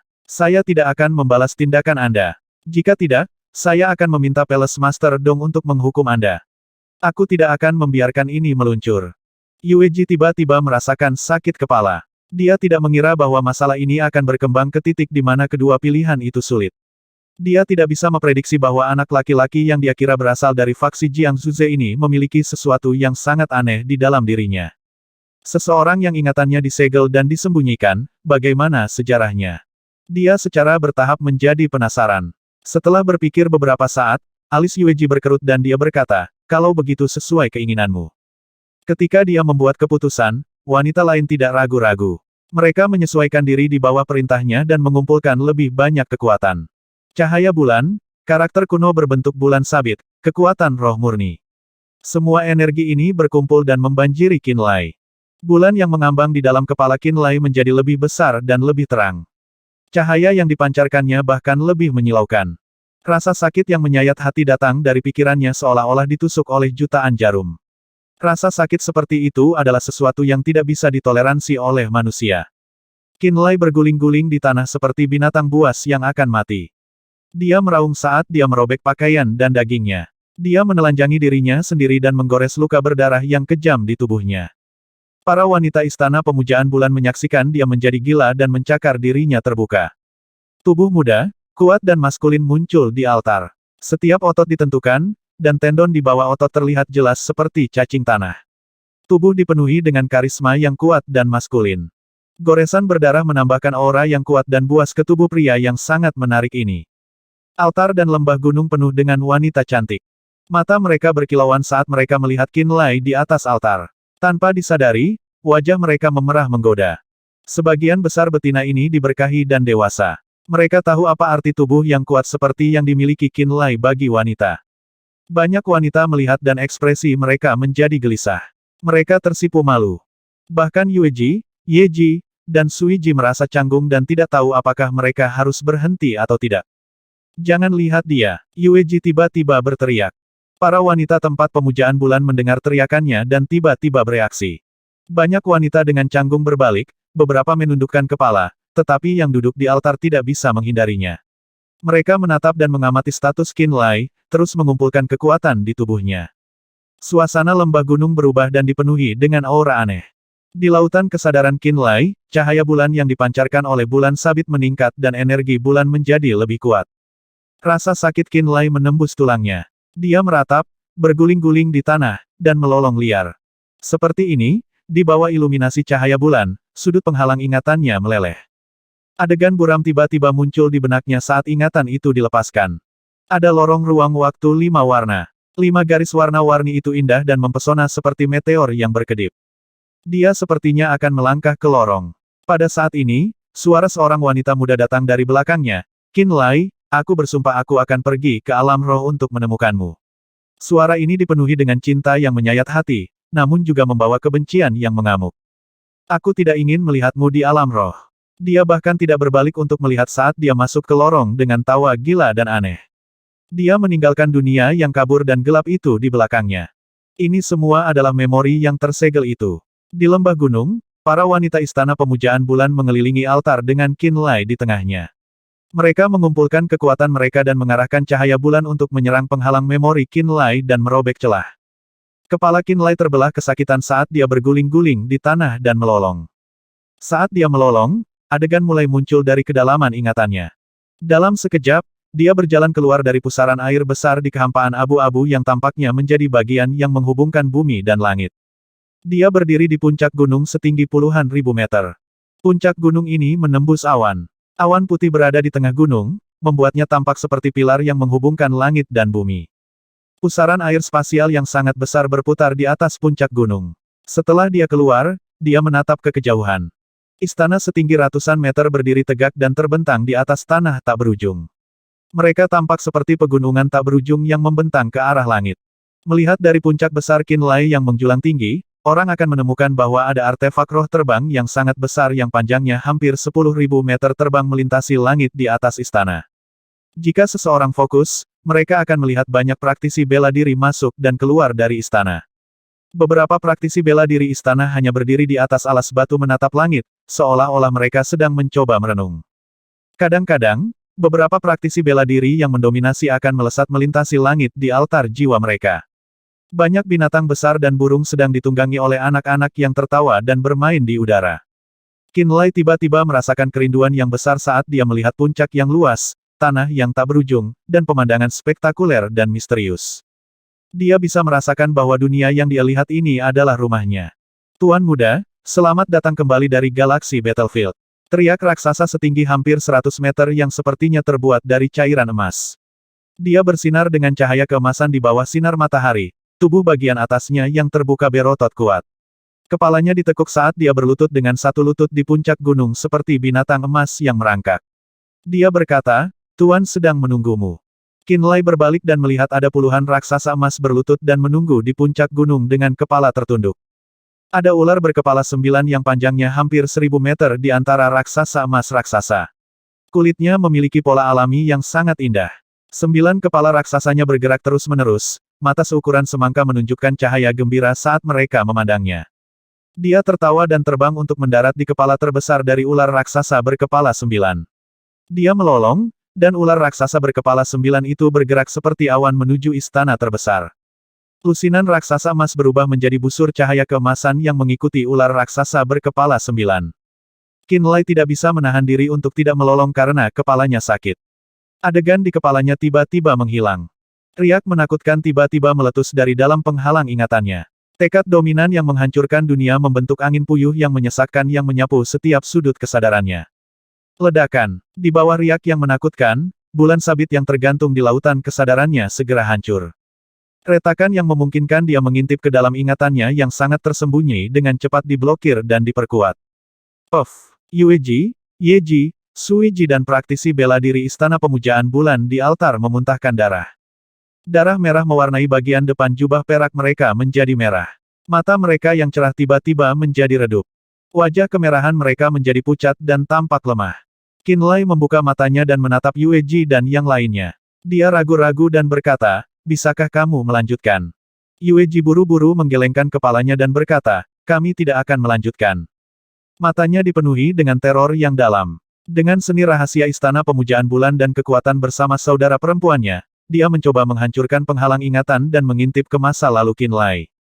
Akibatnya, penghalang memori Qin Lai tampaknya memiliki sudut robek. Namun ketika dia membiarkan kesadarannya sendiri secara bertahap meresap ke dalam celah untuk menyelidiki, dia tiba-tiba merasakan tekad yang menakutkan dan dominan. Twister yang dibuat dari tekad itu hampir merobek jiwanya. Jika dia tidak mundur tepat waktu, dia, Yeji, Suiji, dan saudara perempuan lainnya akan memiliki jiwa mereka tercabik-cabik, bahkan tidak ada jejak yang tersisa di dunia.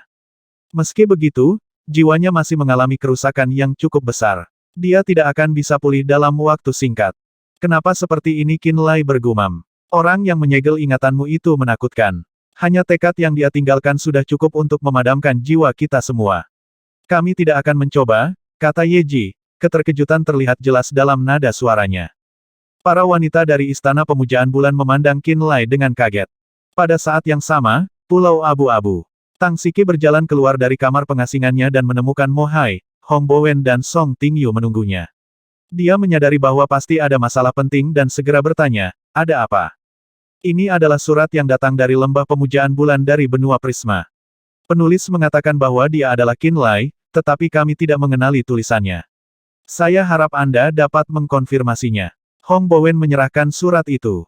Tang Siki menerimanya. Hanya dengan pandangan sekilas, tubuhnya bergetar. Ini adalah tulisan Qin Lai.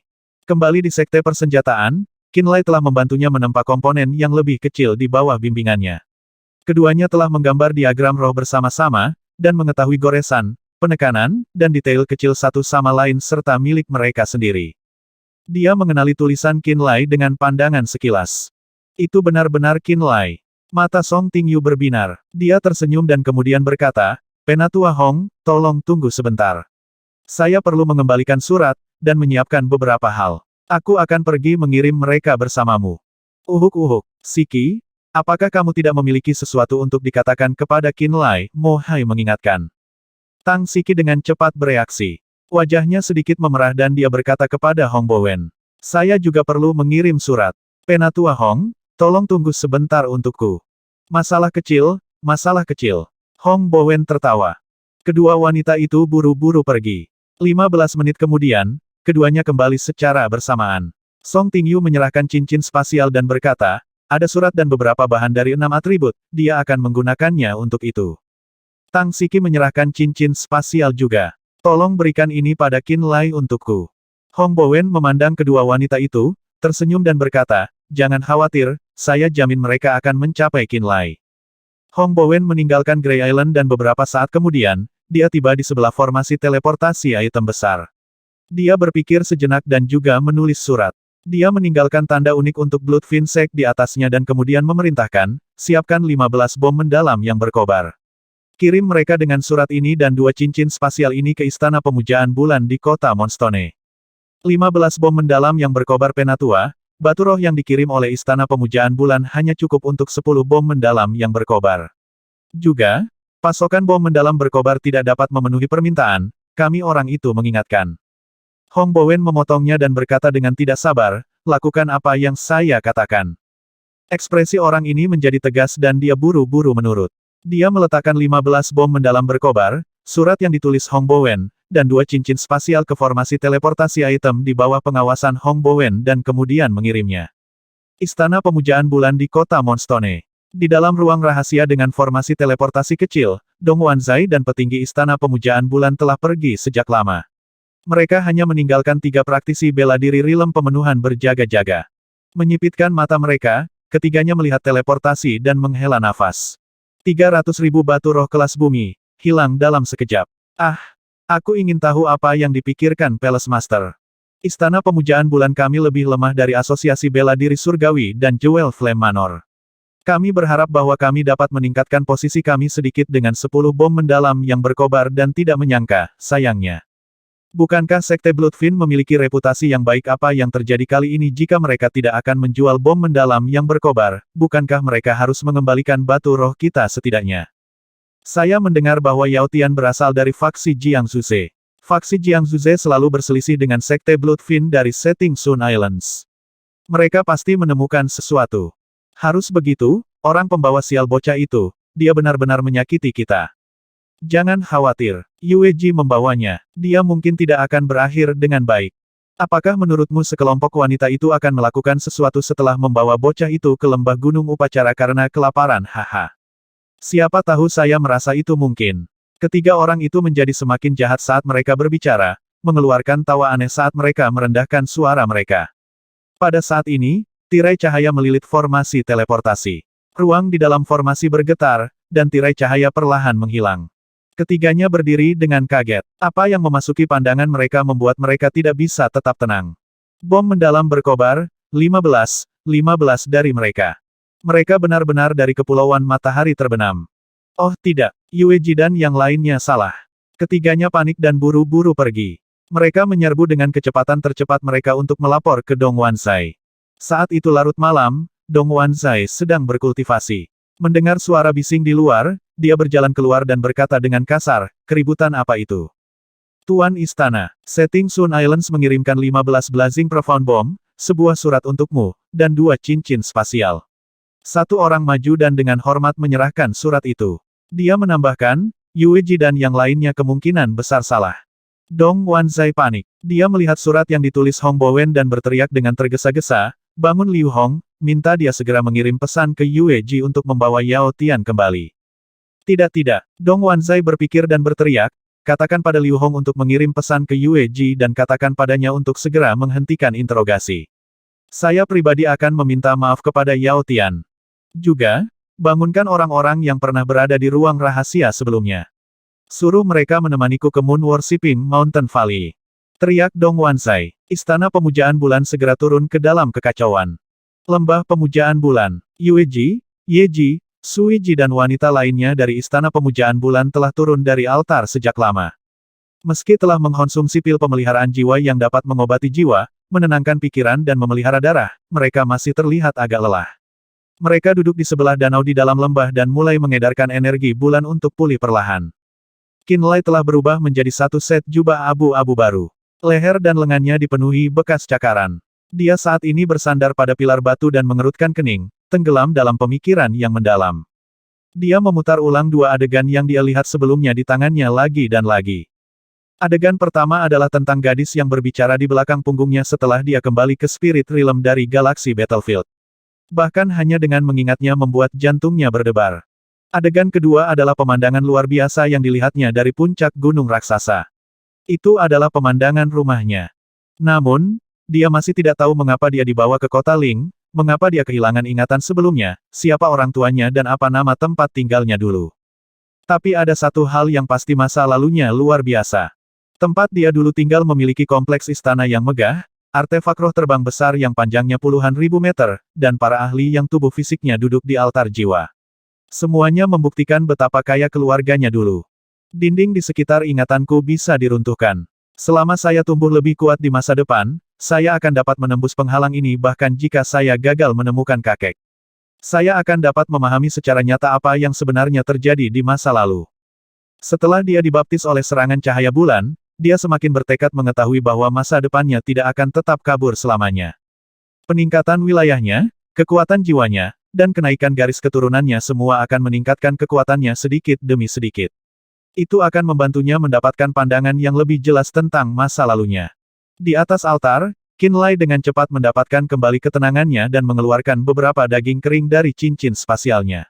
Dia mulai memakannya untuk mendapatkan kembali kekuatannya. Setelah dia selesai mengamati seluruh tubuhnya dengan kesadaran jiwanya secara detail, dia menemukan bahwa jiwanya tidak rusak meskipun retakan muncul di dinding di sekitar ingatannya karena seni rahasia Istana Pemujaan Bulan yang dieksekusi oleh Yue Ji, Ye Ji, dan Sui Ji. Bekas goresan di tubuhnya semua disebabkan oleh dirinya sendiri. Saat ini, luka gores ini terasa mati rasa dan sakit, jadi mereka juga membutuhkan waktu untuk pulih secara perlahan. Sudah waktunya untuk pergi ke Sekte Terminator, pikirnya dalam hati. Yue Ji, yang sedang memperbaiki pil di dalam tubuhnya tiba-tiba merasakan sesuatu dan menekan tangan pada token giok yang diukir dengan tanda bulan sabit di pinggangnya. Dia menyelidikinya dengan pikirannya. Dia langsung menerima pesan yang dikirim dari Moonstone City melalui token giok. Ekspresinya tiba-tiba tampak kesakitan. Ada apa? Kakak penatua Ye Ji bertanya dengan lembut ketika dia melihat perubahan dalam ekspresinya. Yue Ji berbalik untuk melihat Qin Lai sebelum menghela nafas pelan. Kita bisa yakin sekarang bahwa kita salah. Apakah mereka mengirimi kita pesan? Sui Ji juga bertanya. Yue Ji mengangguk, Sekte Bloodfin dari Setting Sun Islands telah mengirimi kami total 15 bom mendalam yang berkobar. Selain itu, Hong Bowen dari Bloodfin Ten Elders secara pribadi telah menulis surat dan memberitahu kepala istana bahwa Yao Tian harus diperlakukan dengan baik. Yao Tian ini pastilah tokoh penting di Bloodfin Sect di Pulau Setting Sun, kalau tidak, namanya tidak mungkin bisa menarik perhatian Hong Bowen, apalagi memungkinkan kita untuk menukarkan 15 Blazing Profound Bomb dari Bloodfin Sect. Saat dia mengatakan ini, Ye Ji, Sui Ji dan seluruh wanita Istana Pemujaan Bulan menjadi sedikit pucat. Tuan Istana dan semua orang datang secara pribadi untuk meminta maaf kepada Yao Tian, tambah Yue Ji. Gadis-gadis itu tampak semakin ketakutan. Apa yang akan kita lakukan? Ye Ji sangat terganggu oleh berita itu sehingga dia bahkan tidak bisa fokus untuk merawat pikirannya lagi. Dia segera berdiri dan mondar-mandir dengan cemas, tubuh Yao Tian jelas-jelas tergores. Bagaimana kita akan menjelaskan penampilannya kepada kepala istana? Mereka memandang Qin Lai dan memperhatikan bahwa lengan dan lehernya yang terbuka dipenuhi luka meskipun dia telah berganti pakaian menjadi jubah abu-abu yang baru. Qin Lai juga terlihat jelas lesu. Jika ada yang melihat ini, mereka tidak akan ragu bahwa dia telah disiksa. Kita harus memenangkan pengampunannya sebelum kepala istana muncul. Tidak akan seburuk itu jika kita berhasil. Yue Ji menghela nafas tanpa daya dan berdiri. Dia kembali ke altar. Ye Ji dan Sui Ji juga mengikuti di belakangnya dengan tenang. Yao Tian, Istana Pemujaan Bulan telah memberi kami konfirmasi bahwa identitas Anda baik-baik saja. Yue Ji meremas senyum canggung.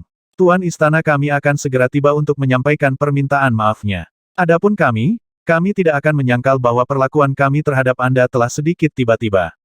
Kami harap Anda dapat memahami alasan kami dan tidak melanjutkan masalah ini. Yao Tian, memang benar kita telah melakukan kesalahan. Tolong jangan beritahu kepala istana untuk menghukum kami atas nama luka yang kami derita untuk membantumu menembus penghalang ingatanmu. Ye Ji juga memohon. Gadis-gadis Istana Pemujaan Bulan lainnya juga menunjukkan penampilan yang menyedihkan dan memohon pengertiannya. Qin Lai mengerutkan kening dan membiarkan tatapannya berenang melintasi tubuh mereka. Dia tidak segera menjawab mereka. Hal ini menyebabkan para gadis menjadi cemas. Kenyataannya, posisi mereka di Istana Pemujaan Bulan tidak terlalu tinggi. Mereka hanya bertanggung jawab untuk mempersembahkan kurban ke bulan, sehingga mereka bisa diganti kapan saja. Bahkan Yue Ji, Ye Ji, dan Sui Ji tidak tergantikan. Pada saat itu, mereka tahu bahwa Qin Lai memegang jabatan yang sangat tinggi di Bloodfin Sect, kalau tidak Dong Wanzai tidak akan membawa semua orang penting di istana dan bergegas ke lokasi mereka dalam semalam. Semakin mereka berpikir, semakin mereka merasa cemas. Mereka semua takut Dong Wanzai akan menggunakan mereka sebagai kambing hitam untuk memenangkan pengampunannya. Apa yang kamu inginkan? Ye Ji ragu-ragu sejenak dan melemparkan pandangan bawah sadar ke tubuh asli Ice Phoenix tidak jauh di altar. Kemudian, dia menguatkan pikirannya dan menggertakkan giginya, selama itu bukan permintaan yang berlebihan, kami dapat memuaskanmu sesukamu. Semua orang di Istana Pemujaan Bulan menjadi semakin pucat ketika mereka mendengar ini. Tak satu pun dari mereka merasakan niat baik terhadap Qin Lai. Mereka semua berpikir bahwa dia memiliki hobi yang aneh dan merupakan orang yang bengkok di dalam. Semua orang menoleh untuk melihat tubuh Ice Phoenix ketika mereka mendengar kata-kata Ye Ji. Apa yang kamu katakan? Ye Ji, Yue Ji mendengus dingin. Kakak, dia jelas memiliki semacam hobi khusus. Mungkin kita bisa lolos dari hukuman dari kepala istana jika kita memuaskannya. Ye Ji menundukkan kepalanya dan berkata dengan suara kecil. Datanglah padaku jika kamu memiliki kebu Mahadewa khusus. Sui Ji mengerutkan bibirnya dan tampak siap mengorbankan dirinya. Qin Lai tercengang. Beberapa saat kemudian, dia menatap para wanita Istana Pemujaan Bulan ini dengan mata aneh yang tak terlukiskan dan berkata dengan serius, saya sangat normal, dan saya tidak memiliki hobi khusus apapun. Dia menunjuk ke tubuh asli Phoenix yang ragu-ragu sejenak dan berkata, dia istriku. Jiwanya telah terluka parah, dan dia tidak punya pilihan selain memasuki kondisi tidur. Alasan saya membawanya di sisi saya setiap saat adalah untuk menemukan cara untuk menyelamatkannya. Dia tidak mati. Saat dia mengatakan ini, setiap wanita di Istana Pemujaan Bulan mengalami perubahan sikap. Jadi dia istrimu. Kami minta maaf karena salah paham dengan Anda. Istri Anda tidak mengeluarkan energi jiwa, namun Anda masih membawanya bersama Anda sepanjang waktu dan berusaha untuk menghidupkannya kembali. Betapa mengejutkan. Saya pikir kita semua salah. Jika sebelumnya para wanita di Istana Pemujaan Bulan berpikir bahwa Qin Lai adalah orang menyebalkan yang sangat bengkok, maka mereka sekarang menganggapnya sebagai orang yang sangat setia dan penuh kasih sayang. Perubahan cara pandang tersebut membuat mereka semakin merasa malu. Mereka mulai menyadari betapa gegabah mereka telah bertindak sampai-sampai mereka hampir melakukan kesalahan besar. Tanggung jawab masalah ini ada pada kita semua. Kami akan menerima hukuman kami bahkan jika Anda ingin melanjutkan masalah ini lebih jauh. Yueji mengungkapkan sikapnya. Qinlai berpikir sejenak, saya harap Anda dapat membantu saya dan menyerang penghalang memori di sekitar pikiran saya sekali lagi setelah saya pulih. Tapi, Yueji tampak bermasalah. Dia masih merasakan rasa takut yang tersisa dari sebelumnya. Dia takut dia tidak akan seberuntung pertama kali, dan dia akan dibunuh jika dia mencoba proses itu lagi. Kakak, mari kita berjanji padanya, oke, Yeji meyakinkan. Wanita lainnya juga melakukan hal yang sama. Baik, Yueji akhirnya mengangguk dengan gigi terkatup. Kami akan melakukan upaya lain setelah kami semua pulih. Baiklah, kalau begitu aku tidak akan meminta Palace Master Dong untuk menghukummu. Jangan khawatir, mata Qinlai juga menyala. Selama bertahun-tahun, dia telah mencoba segala macam metode untuk memecahkan penghalang ingatan, tetapi tidak berhasil. Diserang dengan seni rahasia kuno Sekte Pemujaan Bulan adalah pertama kalinya penghalang memori tampak terpengaruh. Seni rahasia yang menggunakan cahaya bulan untuk menembus segel ini memungkinkan dia untuk melihat dua adegan masa lalunya. Dia percaya bahwa dia akan dapat melihat lebih banyak adegan selama proses itu diulang. Begitu dia berhasil merangkai semua adegan menjadi satu, dia pasti akan bisa membuat gambaran yang koheren darinya dan mengingat semua yang telah terjadi di masa lalu. Itu sebabnya dia membutuhkan bantuan mereka. Dong Wanzai dan para ahli Istana Pemujaan Bulan bergegas menuju lembah Pemujaan Bulan semalaman, akhirnya tiba di tujuan mereka ketika fajar menyingsing. Begitu dia memasuki lembah, dia segera melihat bahwa lengan, leher, dan bahkan wajahnya yang terbuka di Qinlai dirusak oleh bekas goresan yang jelas. Hati Dong Wanzai tenggelam. Melalui surat yang ditulis sendiri oleh Hong Bowen, Dong Wanzai menyadari bahwa Qinlai adalah tokoh penting dalam Bloodfin Sect. Hong Bowen secara khusus menyuruhnya untuk merawat Qinlai dengan baik. Hong Bowen adalah salah satu dari 10 tetua Bloodfin dan perwakilan dari Bloodfin Sect. Meskipun Bloodfin Sect tidak lagi menonjol seperti sebelumnya, mereka masih merupakan kekuatan peringkat silver kuno. Selain itu, Dong Wanzai mendengar bahwa Sekte Fin Darah dan Sekte Terminator memiliki hubungan yang cukup baik satu sama lain. Istana Pemujaan Bulan hanyalah kekuatan peringkat tembaga di bawah Sekte Terminator. Dia tidak ragu bahwa Istana Pemujaan Bulan akan ditekan oleh Asosiasi Bela Diri Surga dan Jewel Flame Manor, menyebabkan status mereka di benua Prism merosot ke posisi yang lebih buruk di benua Prism jika mereka memprovokasi kemarahan Sekte Iblis Darah. Ini sama sekali bukan pemandangan yang ingin dilihat Dong Wanzai. Saudara Yao, saya datang untuk secara pribadi meminta maaf kepada Anda. Dong Wanzai pergi dan menyapa Qinlai terlebih dahulu. Kemudian, dia berbalik untuk melihat Yueji dengan ekspresi gelap dan segera memarahinya. Apa yang kalian lakukan? Saya telah mengirimi Anda pesan 2 jam yang lalu bahwa Anda telah melakukan kesalahan, jadi mengapa masih ada luka di tubuh saudara Yao? Yueji dan wanita lainnya mencoba membuat penjelasan mereka dengan tergesa-gesa. Dong Wanzai mendengus dingin dan melambaikan tangan, melarang mereka mengatakan apapun. Kemudian, dia berjanji pada Qinlai, tolong tenanglah, saudara Yao. Hal ini adalah tanggung jawab Yueji. Saya tidak akan memaafkan mereka, dan saya pasti akan memberi Anda akun yang tepat nanti. Sambil mengatakan ini, dia memberikan 2 cincin spasial kepada Qinlai secara pribadi dan menjelaskan, ini dikirim dari Kepulauan Setting Sun bersama dengan barang-barangnya. Penatua Hong menyuruh untuk memberikannya kepada Anda secara pribadi. Saat melakukan ini, Dong Wanzai memasang wajah tersenyum dan memberitahu Liu Yan dan para ahli lainnya di belakangnya, bawakan pil penyembuhan terbaik dari istana sehingga saudara Yao dapat pulih sesegera mungkin. Liu Yan dan yang lainnya buru-buru mulai mengobrak-abrik cincin spasial mereka. Yueji, Yeji, dan Suiji merasa pahit di dalam ketika mereka melihat sikap Dong Wanzai. Mereka tahu betul bahwa Dong Wanzai pasti akan mengorbankan dan menghukum mereka untuk mendapatkan belas kasihan Qinlai seandainya mereka tidak berdamai dengan Qinlai sebelumnya. Mereka juga secara kasar dibangunkan dengan fakta bahwa mereka hanyalah pembawa acara di Istana Pemujaan Bulan. Mereka tidak memiliki status nyata apapun. Mungkin Dong Wanzai benar-benar mencurigai identitas Qinlai sebelumnya, itulah sebabnya dia bersedia memberikannya kepada mereka sehingga mereka bisa membongkar kebenaran dari mulut Qinlai. Tapi sekarang setelah situasi berubah ke selatan, Dong Wanzai segera bersiap untuk meninggalkan mereka sebersih mungkin. Dia menjelaskan bahwa dia tidak pernah terlalu memikirkan mereka. Ini membuat masing-masing dari mereka sedih. Mereka tidak bisa membantu tetapi melihat Qinlai dengan khawatir. Mereka khawatir bahwa Qinlai akan mengingkari janjinya.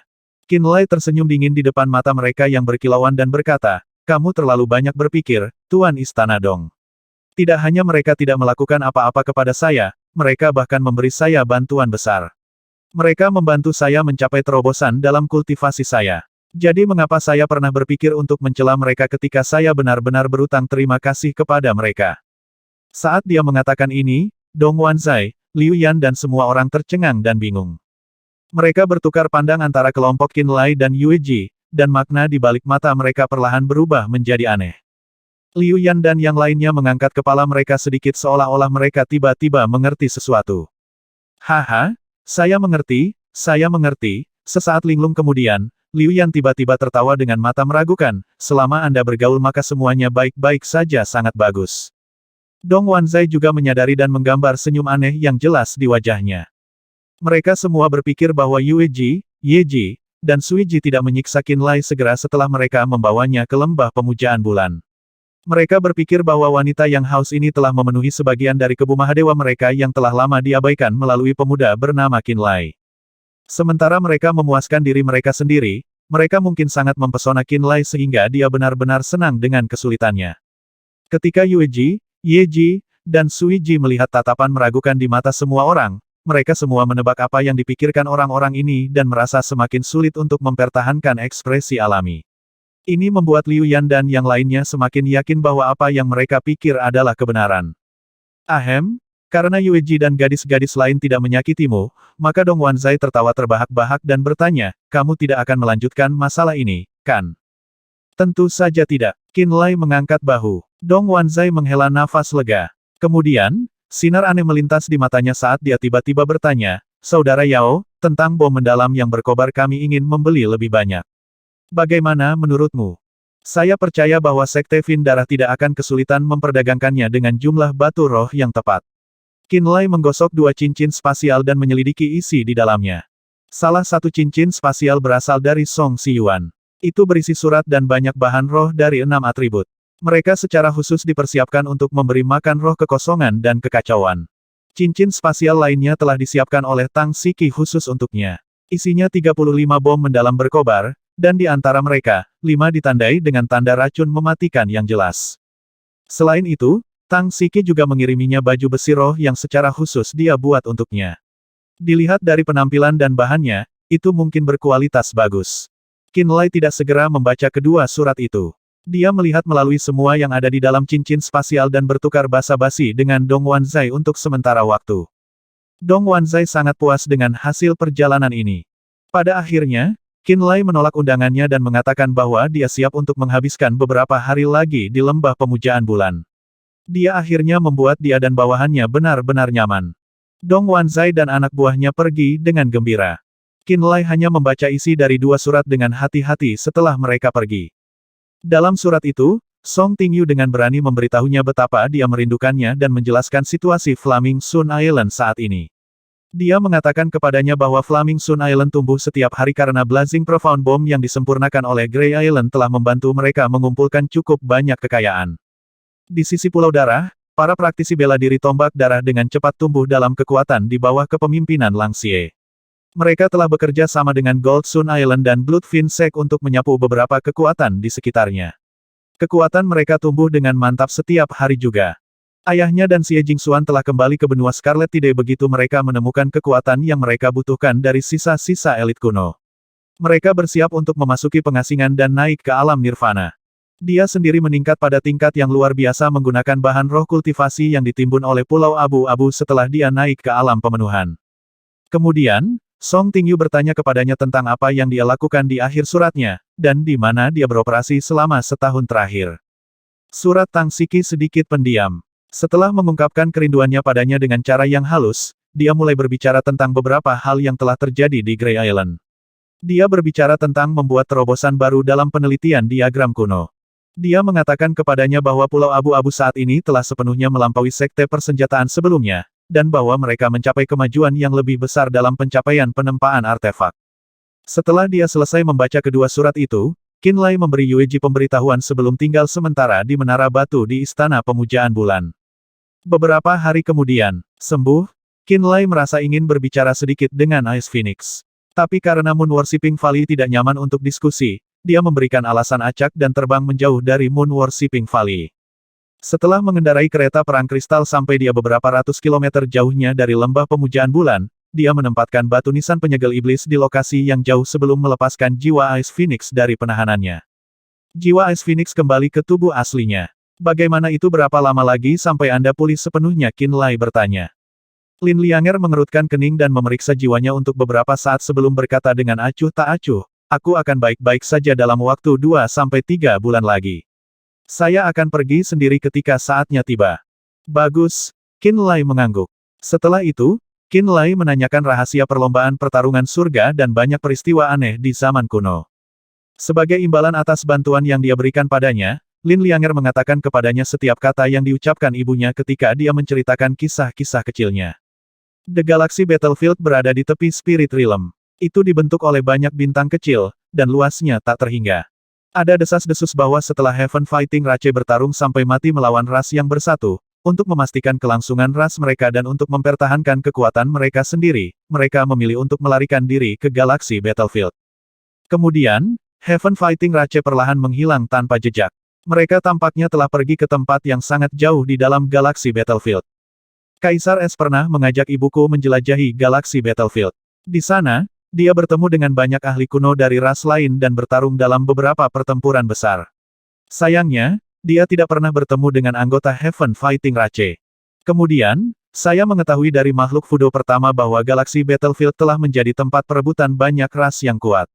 Ada banyak pasukan peringkat emas manusia di alam roh dan ras kuat lainnya yang akan memasuki medan perang galaksi dari waktu ke waktu untuk mencari bahan roh yang tidak biasa yang tidak dapat tumbuh di alam roh dan kristal super langka itu untuk memonopolinya.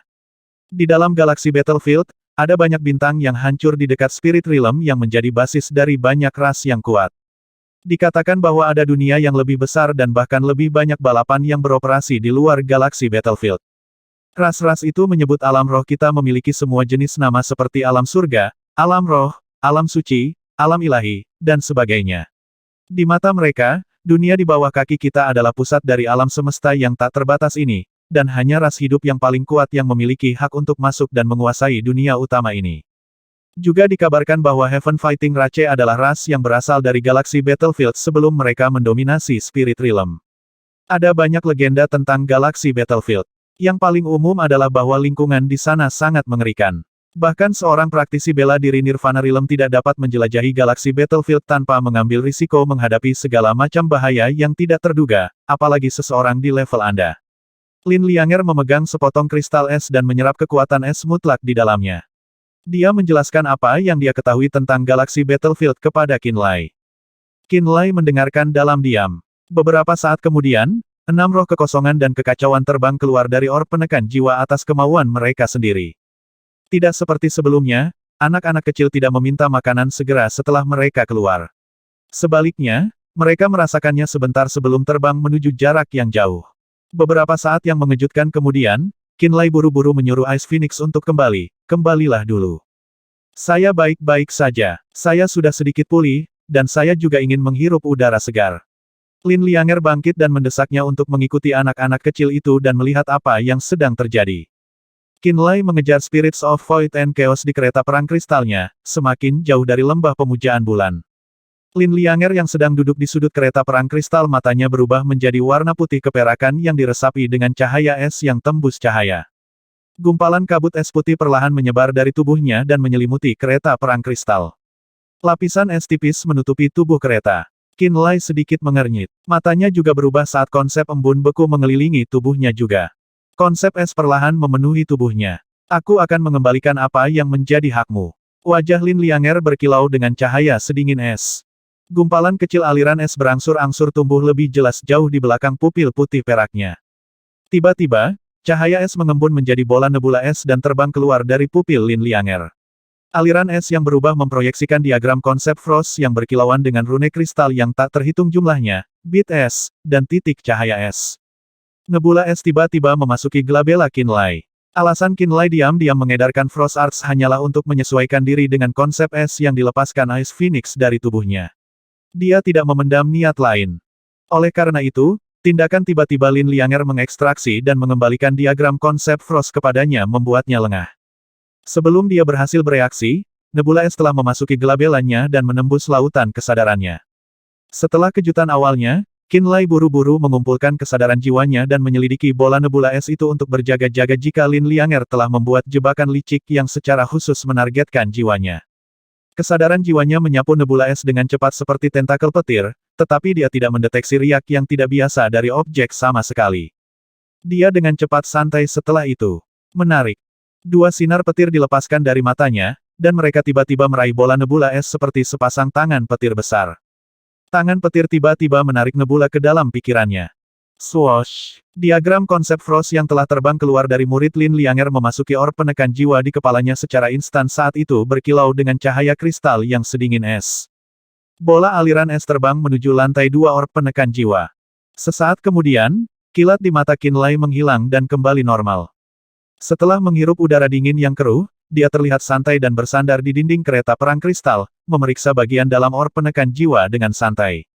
Di lantai 2 yang luas dari Soul Suppressing Orb, Frost konsep diagram muncul sekali lagi di tengah 4 diagram kuno dasar yang tergantung tinggi di dalam angkasa. Diagram konsep Frost sekarang tampak lebih jelas daripada sebelum dicuri oleh Lin Lianger. Dunia es mutlak yang digambar pada diagram juga menjadi lebih realistis dari sebelumnya. Seolah-olah diagram konsep Frost dari sebelumnya tidak lengkap dan hanya bagian dari diagram aslinya. Diagram ini masih belum lengkap. Setidaknya ada bagian lain dari warisan rahasia Kaisar Es yang tetap hilang di suatu tempat di dunia. Saya tidak bisa mengumpulkan semuanya sendiri. Suara dingin Lin Lianger berdering sementara Qinlai masih terkejut. Setelah warisan Kaisar Es sepenuhnya, dunia yang disegel es akan muncul di dalam diagram konsep Frost ini. Setelah selesai, bagian dalam diagram konsep Frost akan menampilkan rahasia sebenarnya dari embun beku yang diturunkan oleh Kaisar Es. Berapa banyak yang masih hilang? Qinlai bertanya dengan sedikit terkejut. Setidaknya setengah, kata Lin Lianger menyesal. Qinlai tetap diam. Diagram konsep Frost, baru, yang tergantung sekali lagi di dalam lantai 2 orb penekan jiwa sekarang memiliki lebih banyak gambar baru daripada yang dia buat saat dia berada di tanah beku. Dari gambaran konsep tersebut, ia mampu memahami logika es mutlak dan mencapai pencerahan hanya dengan menangkap dan memeriksa rahasia lain dari konsep es secara samar. Warisan Kaisar Es tercetak dalam darahku dan warisan yang tertinggal di bawah Pulau Frost. Aku telah mencetak keduanya ke dalam diagram konsep Frost ini. Lin Lianger berkata dengan acuh tak acuh, selain bakat terpendam saya sendiri, saya telah memasukkan semua yang saya pelajari tentang kekuatan es ke dalam diagram konsep itu. Ambillah sebagai, terima kasih atas bantuan Anda dalam memulihkan luka jiwa yang saya derita. Baiklah, kalau begitu aku tidak akan mengambil mineral es mutlak yang tersembunyi di bawah Pulau Frost. Qinlai mengangguk. Kereta perang kristal di bawah keduanya tidak berhenti hanya karena mereka sedang berbicara. Lembah pemujaan bulan terletak di salah satu dari 3 sudut benua prism. Tetapi ketika roh kekosongan dan kekacauan terus terbang ke depan dan Qinlai dan Lin Lianger mengikuti, mereka perlahan mendekati pusat benua prism. Mereka melewati satu demi satu gunung saat mereka terbang tanpa istirahat selama lebih dari 2 jam. Suara mendesing. Ada suara aneh yang terjadi di belakang kereta perang kristal, dan ketika Qinlai berbalik untuk melihat sumber kebisingan, dia menemukan bahwa batu nisan penyegel iblis terbang ke arah mereka seperti bendera putih yang mencolok. Oh tidak, ekspresi Qinlai sedikit berubah. Dia sengaja meletakkan batu nisan penyegel iblis di tempat yang jauh dan menyegelnya dengan pembatasan saat dia membangunkan Ice Phoenix. Itu untuk mencegah dimensi Ling Tombstone mengejarnya tanpa henti setelah mendeteksi auranya. Dia benar-benar lupa tentang batu nisan penyegel iblis setelah roh kekosongan dan kekacauan tiba-tiba pergi dan terbang menuju pusat benua prism. Tetapi meskipun dia telah melupakan batu nisan penyegel iblis, itu tidak melupakannya. Setelah dia terbang semakin jauh, dimensi Ling Tombstone benar-benar menembus batasannya dan telah mengikutinya selama ini. Sebaiknya kau segera sembunyikan jiwamu. Qinlai berkata dengan cemas. Anehnya, Lin Lianger tidak panik saat melihat dimensi Ling Tombstone. Bahkan, dia berkata dengan santai, tidak apa-apa. Saya sudah banyak pulih dan hampir bisa menyembunyikan aura saya sepenuhnya sekarang. Batu nisan itu tidak akan bisa mengendalikanku lagi di masa depan, jadi aku tidak perlu bersembunyi lagi. Apa kamu yakin? Qinlai mengerutkan kening. Sangat. Baik, kereta perang kristal tiba-tiba berhenti. Qinlai berbalik dan menyaksikan dengan ekspresi serius saat batu nisan penyegel iblis menyerang mereka. Pada saat inilah aura Lin Lianger tiba-tiba berubah menjadi konsep es. Itu benar-benar terasa hampir sama dengan aura yang dia berikan pada dirinya sendiri. Ras Ice Phoenix lahir terbiasa dengan tanah es mutlak, dan mereka dapat menggunakan kekuatan garis keturunan mereka untuk mengumpulkan energi es untuk mengolah, mengubah, berkembang dan tumbuh terus-menerus. Bahkan tanpa warisan es mutlak Kaisar Es, Lin Lianger masih bisa naik ke tingkat yang lebih tinggi berdasarkan bakat rasialnya saja. Namun, energi beku yang dilepaskan oleh Ice Phoenix Rache masih berbeda dari energi beku mutlak Kaisar Es. Sementara perbedaan ini hampir tidak dapat dibedakan dengan Qin Lai, hal yang sama tidak dapat dikatakan tentang batu nisan penyegelan iblis. Begitulah cara Dimensiling Tombstone mampu mengunci aura garis keturunan Lin Lianger dan mengejarnya terus-menerus. Tapi sekarang, Lin Lianger rupanya bisa menyembunyikan aroma garis keturunannya dan hanya mengeluarkan aura beku mutlak Kaisar Es dari tubuhnya.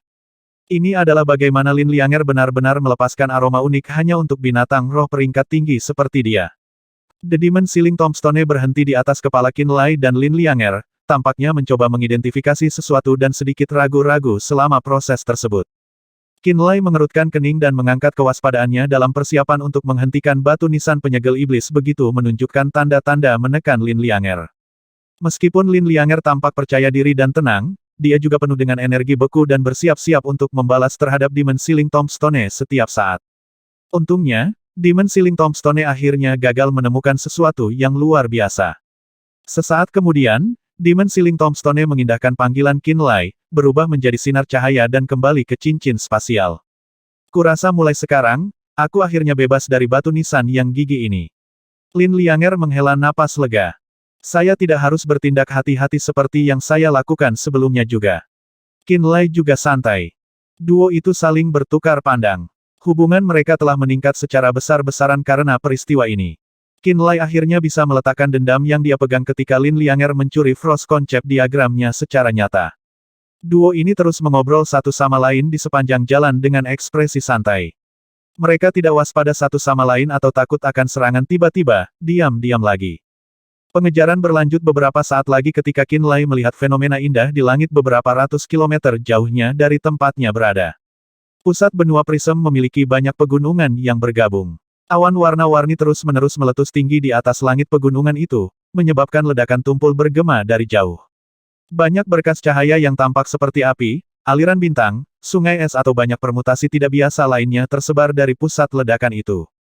Riak energi aneh mencapai mereka meskipun mereka masih ratusan kilometer jauhnya, membuat mereka merasa sangat tertahan dan tidak nyaman. 6 roh kekosongan dan kekacauan masing-masing menggambar ekor cahaya warna-warni saat mereka melaju dengan cepat menuju awan yang meledak. Masing-masing memiliki warna yang berbeda. Qin Lai bahkan bisa merasakan kegembiraan dan kegembiraan yang dirasakan oleh Spirits of Void and Chaos. 720